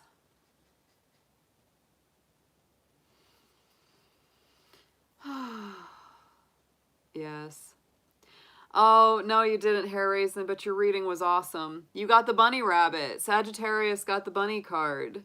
Out of all the signs for this night, Sagittarius was the one that had the bunny jump into the reading. So definitely go back and watch it. Yeah. Sagittarius wins some kind of bunny prize tonight. For sure. They got the bunny. No one else has gotten a bunny in the reading yet. I was wondering. All right, guys, let's get into Capricorn. I can't believe we're already on Capricorn. So let's see what we've got for the goats. It is Capricorn time. Capricorn. Hiking it up that hill, getting your work done. I'll sing a song about Capricorn. All right, goats, let's see what we've got for everyone here. Dear divine spirit animals, guardians, guides, and friends, let's see what we've got for Capricorn on this Easter Sunday.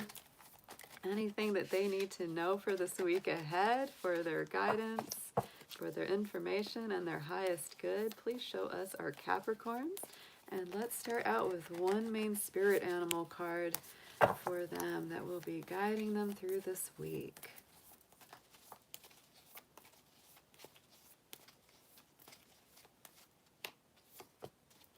Nice. There's some transition energy going on for you, Capricorn, with the flamingo spirit. Might be time to eat some shrimp.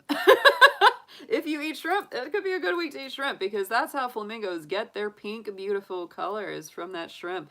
But embrace the in-between. Embrace the balance. I really feel the Capricorns are going through a lot of big divine transitions.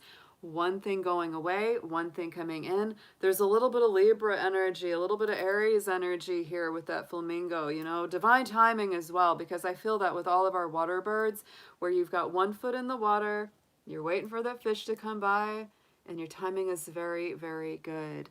So Capricorn, this is, you know, and oh my goodness, I was thinking about that too. You know, think about it, David, what you're going through this week. One of my Capricorns out there in the chat. Embrace the in-between times of transition.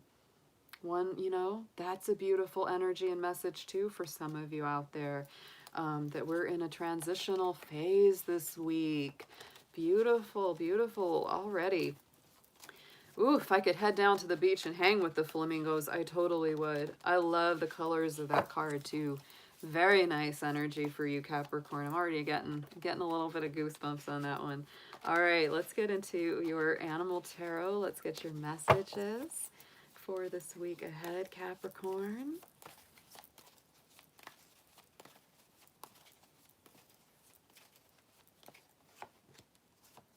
Yep, there's some rapid energy coming through. So we're starting out with our Roadrunner spirit. I love the Roadrunner. What a great bird. They're pretty big. They're like the size of a chicken, like a chicken pheasant. Knight of Swords, courage and action, best of intentions. Could be a little bit of information overload for some of my Capricorns this week. There just could be a lot of information, a lot of text, a lot of emails, a lot of communication coming back and forth. So this is a very strong, you know, it could be dealing with some Aquarius, Gemini, or Libra energy too, because they tend to bring in lots of energy, lots of messages. We also have our Giraffe spirit with our 8 of Pentacles. So seeing the big picture, seeing the big perspective. There is a big picture energy here with this card. So think about the future. What are you building for the future, Capricorn? You're always thinking about that anyway. 8 of Pentacles is about quality work, craftsmanship, mastery, being very good at whatever it is that you do. Learning and teaching, yeah. People are watching you this week, Capricorn. They're paying attention to your example. So you are leading by example this week. That's a beautiful energy. It really, really is. And on the outcome, we do have the hummingbird. So I do feel that, you know, overall, what you're working towards this week is your own happiness. It is your own, you know, spiritual happiness, growth in the home, having a happy relationship with somebody. Four of Wands is a twin flame soulmate card. It really is. And the hummingbird is a spiritual symbol of, you know, joy, romantic bliss, happiness, homecoming, rest after labor, peace, bliss, something to celebrate. So there could be something very celebratory this week, Capricorn. In spite of whatever you may be going through, there's something that really brings a lot of harmony back into the home life. Back into the home life. And on the bottom, beautiful manta ray, we've got the temperance card. So to me, this is really, again, about balance. It's about seeing the hidden blessings in things, bringing in better harmony, miraculous divine energy. It's Sagittarius. So it is about, you know, reaching the stars, going forward, pioneering spirit, trying the untried, doing things that you haven't done before, while also keeping very balanced. It also is a card of resilience. You know, tempering is all about, you know, the imperfections and the difficulties of life actually making us stronger, making us more resilient, making us more flexible. It's a beautiful reading, actually, Capricorn. You're seeing the bigger picture in a lot of things.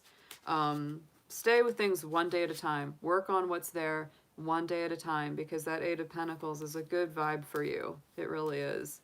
It really helps you to just, you know, buckle down, get some good work done, take care of business, Capricorn, maybe do some house cleaning or reorganizing the home. It's a very good energy for that, because you are going through some in-between energies. You're transitioning. There's some transitions that are going on very strongly this week.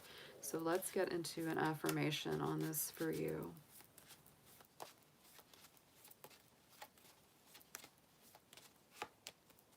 Ooh, the condor. Check it out, Capricorn. Wow. Talk about some power and freedom.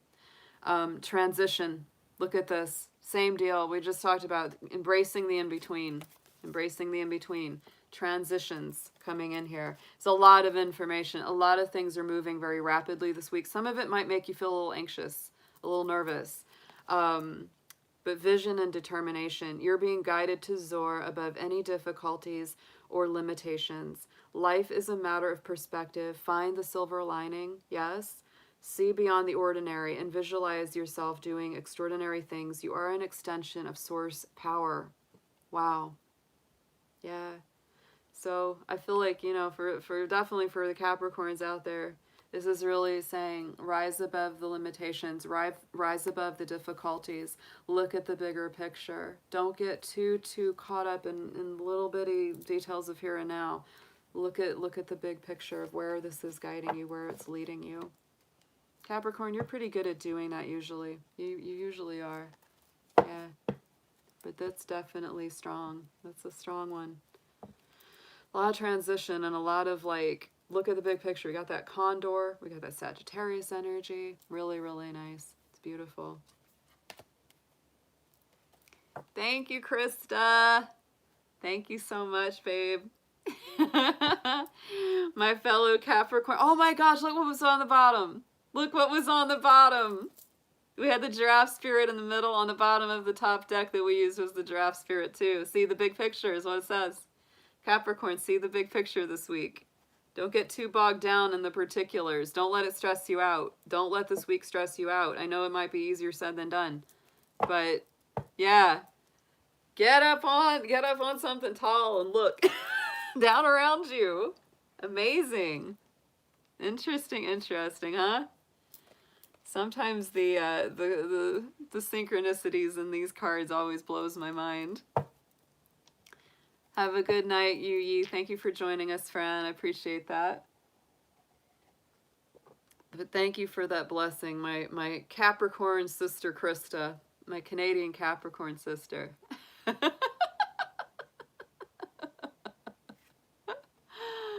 All right.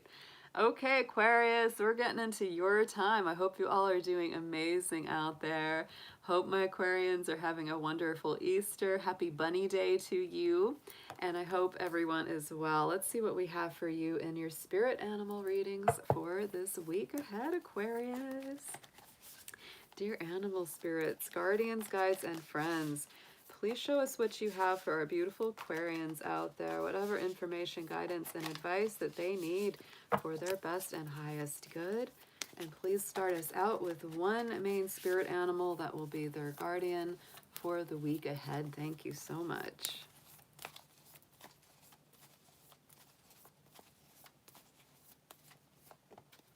Chameleon spirit, Aquarius, be flexible, act as if. And you know what that leads to? This to me is a little bit of like abundance, law of attraction kind of thinking. If you're struggling with something or you're really wanting something in your life, act as if. Act as if you already have it. Stay in that energy and it's going to come to you easier. This also really encourages you to be flexible, emotionally and intellectually adaptable, physically adaptable and flexible. You know, embrace the ups and downs, whatever comes, just be like, yeah, it's cool. And don't fight against it too much, because this is a really nice energy. Love that chameleon spirit.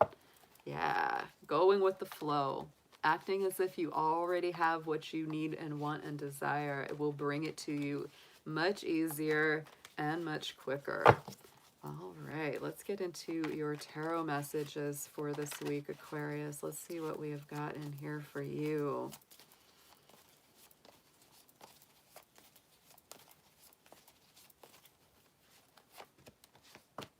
Wow. Ooh, I like this. I like this. Okay, so the Scarab Spirit is coming up first. So to me, this is releasing some difficult old times. This is like burdens, you know, lifting off of your shoulders, difficult cycles coming to an end. Ambition is a good servant, but a bad master. Don't wear yourself out this week, Aquarius. Make sure to relax. I know you might have a lot of ambitions, plans, goals, but I want you to act as if you already have it. Act as if you've already got it, because you know that's going to bring the flow of abundance and success, prosperity, completion, whatever it is that you're wanting, so much quicker than if you're like chasing it down and wearing yourself out this week. Right in the center, we have our spider spirit, our high priestess card, moon energy, lunar energy. This is about balance, intuition, secret knowledge. It's an introspective energy. It's a little more like, you know, really reflecting, taking time to rest, taking time to dream or journal or be in that really receptive spiritual space. Very, very nice. I also say that this is a healing week ahead because we have our snow leopard spirit, our hermit card as well. So between this high priestess and the hermit, these are both very spiritual figures, spiritual seekers. And often very solitary, right? The high priestess and the hermit are both very solitary figures. And they really take their time for solitude and stillness, because that's how they get to the truth. That's how they get to embrace, you know, their personal healing, personal understanding. You know, it could be a very healing week. We've got Cancer energy, Virgo energy. So it may just kind of be a like homebody sort of week for you, Aquarius, where you just hang out, do some self-care, taking good care of yourself. Make sure you eat well this week. Make sure that you are really paying attention to cultivating good habits and routines, because we have these lunar cycle energies as well as the Virgo energies. So that is very, very important for you. Cook and eat good food. Make sure you're getting enough water, enough rest, enough exercise, get in a good balanced place. The Hermit is also, to me, just very much about seeking your own truth, your divine guiding star. It's ascension, illumination, and introspection this week. And so on the bottom, yeah, we have the Beaver Spirit, Seven of Cups. This can be dreams, right? Dreams and a little bit of deceptive energy, saying, you know, it's kind of like you might be feeling a little bit emotionally or spiritually overwhelmed. A lot of choices that you have on your plate, a lot of things that you got. Seven of Cups always brings through a lot of options. But this is also determination and making some decisions this week. You're going to definitely make some choices, but you're going to make them better if you take some time to yourself to just heal, reflect, regroup, refocus.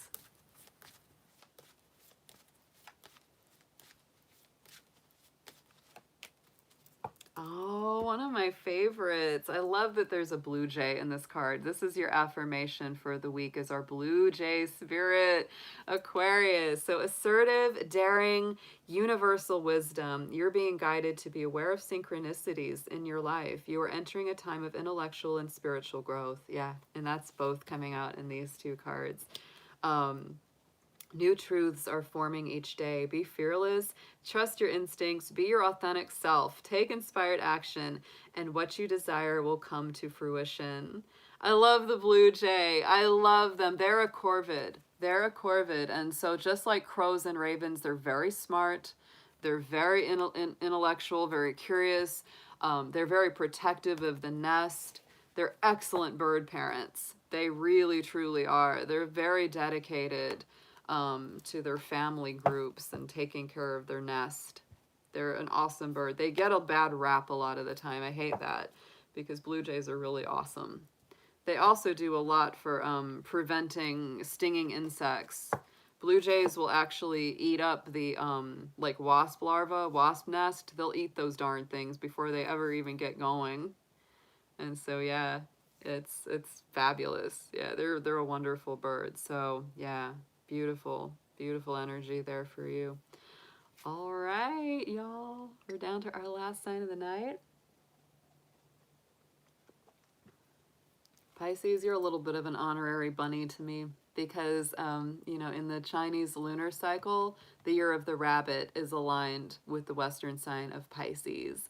And so to me, you know, there is that shared commonality between Pisces and the rabbit, which is very interesting in that cycle.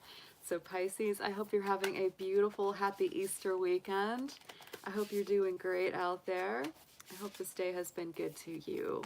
And we're going to do your spirit animal reading. We're going to get some information from your animal guides. So dear spirit animal guides, guardians, friends, let's see what we have for our beautiful Pisces out there. Whatever information, knowledge, and guidance that they need for their highest good this week ahead. And please show us one main spirit animal to start that's going to be their special guide for the week.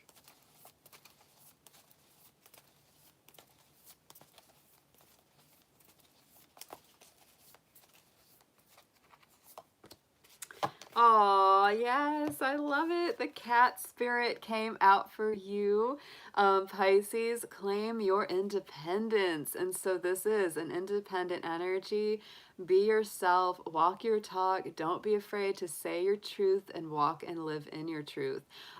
Don't be pressured by peers. Don't be pressured by people who say, well, we want you to do this or you have to do that. This is very much a week of standing up for yourself. And yes, get those cat naps. You know, cats sleep a lot. They sleep most of the day. So Pisces, if you've been feeling a little sleep deprived, old kitty cat is coming in here to tell you to get those cat naps in. Take advantage of your sleep time. This is such a pretty cat. I'm telling you, the artwork in these cards is just so, so good. All right, let's get some tarot messages from our animal tarot here for you, Pisces.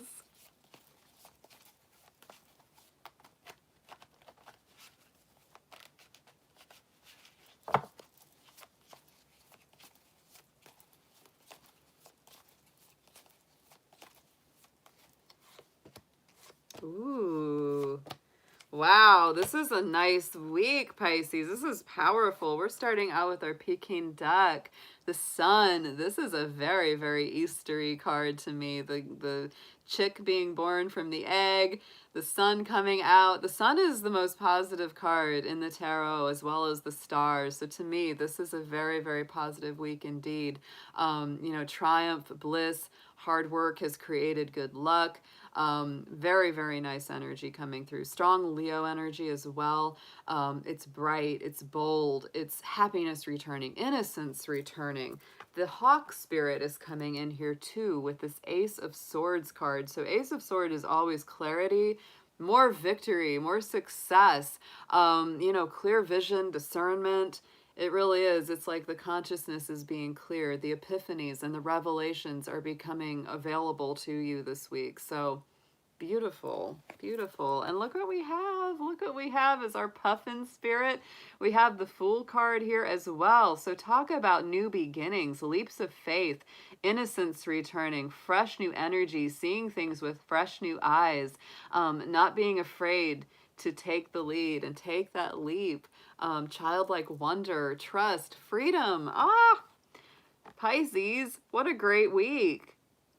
That's beautiful. So no matter what it is that you've been dealing with, whether it's a question of things in love, career, just life path or purpose, I feel like you're kind of getting the reset button hit this week because the Sun and the Fool together are like fresh, new, beautiful, childlike wonder.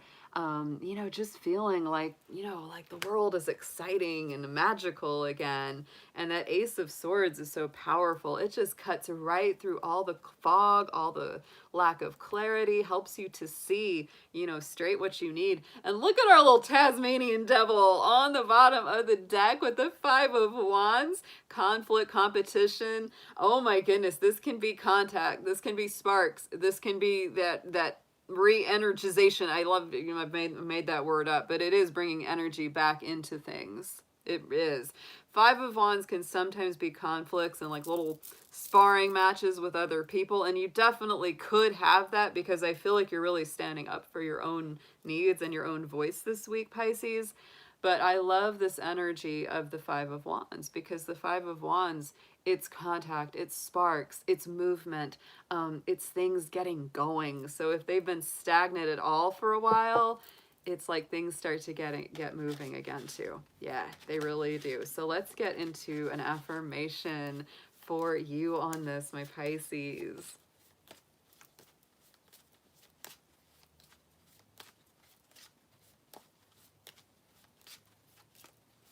I'm also feeling for some of you that some of you may have really been holding back on something for a while, right? You needed more information, or you needed to know more about something before you took that big leap of faith or made a big move. And it's like this week you're getting that good feeling, you're getting, the clarity you need, you're getting, the information that you needed to be able to make that really strong choice. It's a great feeling. The deer is your affirmating spirit this week, and your message is speed, accuracy, and endurance. So you are being guided to no longer stand in the shadows of fear. That's what this is about. That Ace of Swords is clearing out those shadows. Begin today to allow yourself to be seen. This is new beginnings here this week, guys. What you seek is there to be found. Take inspired action and the leap of faith. Leap of faith towards your heart's desires. I love that it says the leap of faith because that's what this card is all about, is taking that jump, taking that step. Pisces, what a beautiful reading for you this week. Very happy because Pisces, I'll be totally honest with you, that you have had some heavier readings lately. I would say over the last month or so, Pisces readings have been like, whew, kind of intense. And so this one was like really bright, really like, up, like nice. Yeah, really, really good. Very, very bright energy around that read for Pisces tonight. All right, guys, what a great evening. Thank you so much for being here. Thank you so much for joining in. I hope that you have an amazing, amazing Easter the rest of your evening. Y'all are awesome. Y'all are awesome. Thanks so much for everyone who was able to donate. And Krista, thank you so much for moderating. I don't know where Moonchild was. She was on fire on Friday night. We probably wore her out. Probably wore her out. Oh my goodness, she's recovering from Friday night's readings. Yeah, Hair Raisin, thank you for being here, sweetheart. And you got the bunny. Sagittarius was the only one that got the bunny rabbit this night, this Easter. So very special for you guys. I knew somebody was gonna get I knew somebody was gonna get that bunny in a reading. Thank you, Silver Star. Thank you for being here too, sweetheart. I appreciate your help. Yeah. Sagittarius got the bunny rabbit. Well, you know, Sagittarius has the luck. They have the luck. They have the luck. They do.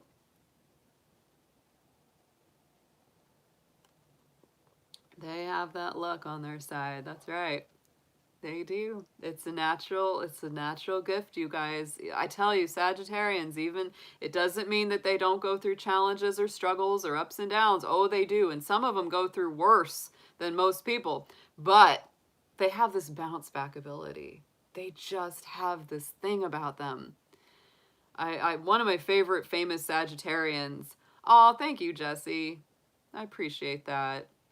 One of my favorite famous Sagittarians is Tina Turner, and you talk about a Sagittarius who, oh my goodness, I think they're actually making a new documentary about her soon. I saw something about that, but yeah, Tina Turner's famous Sagittarius, talk about a life of ups and downs, and you know, having that ability to just constantly bounce back from a lot of setbacks and things. Yeah, she's awesome. Like, I love her. I love her energy. There's like a great there was a, if you find it, there was a great duet with her and David Bowie, and David Bowie's was a Capricorn, and so I love that, like the Capricorn and the Sagittarius, they really liked each other. Yeah, they had a nice working relationship, and so they've done some duets together that were just fabulous. Yeah, you're welcome, David. And I pray for you this week that things are going to be okay. I hope that, you know, if your grandma transitions this week, that it will be smooth, and that you'll have a lot of peace around it, you know, as time goes by. And don't be afraid to talk to her, you know, don't be afraid to just say what you want to say. Yeah, before, during, and after. It's important. It's going to help you both. Yeah. All right, guys. Have a wonderful evening, everyone. I will definitely be back on Friday, next Friday. I'm not sure if I'm going to do lives throughout the week. We'll just see how the energy goes and flows. So, you know, if there's some reason to jump on and do some reads, I will definitely do it. And, but until then, y'all, I will be seeing you very soon. Enjoy and take care. Good night. Have a good bunny night. Bye-bye for now.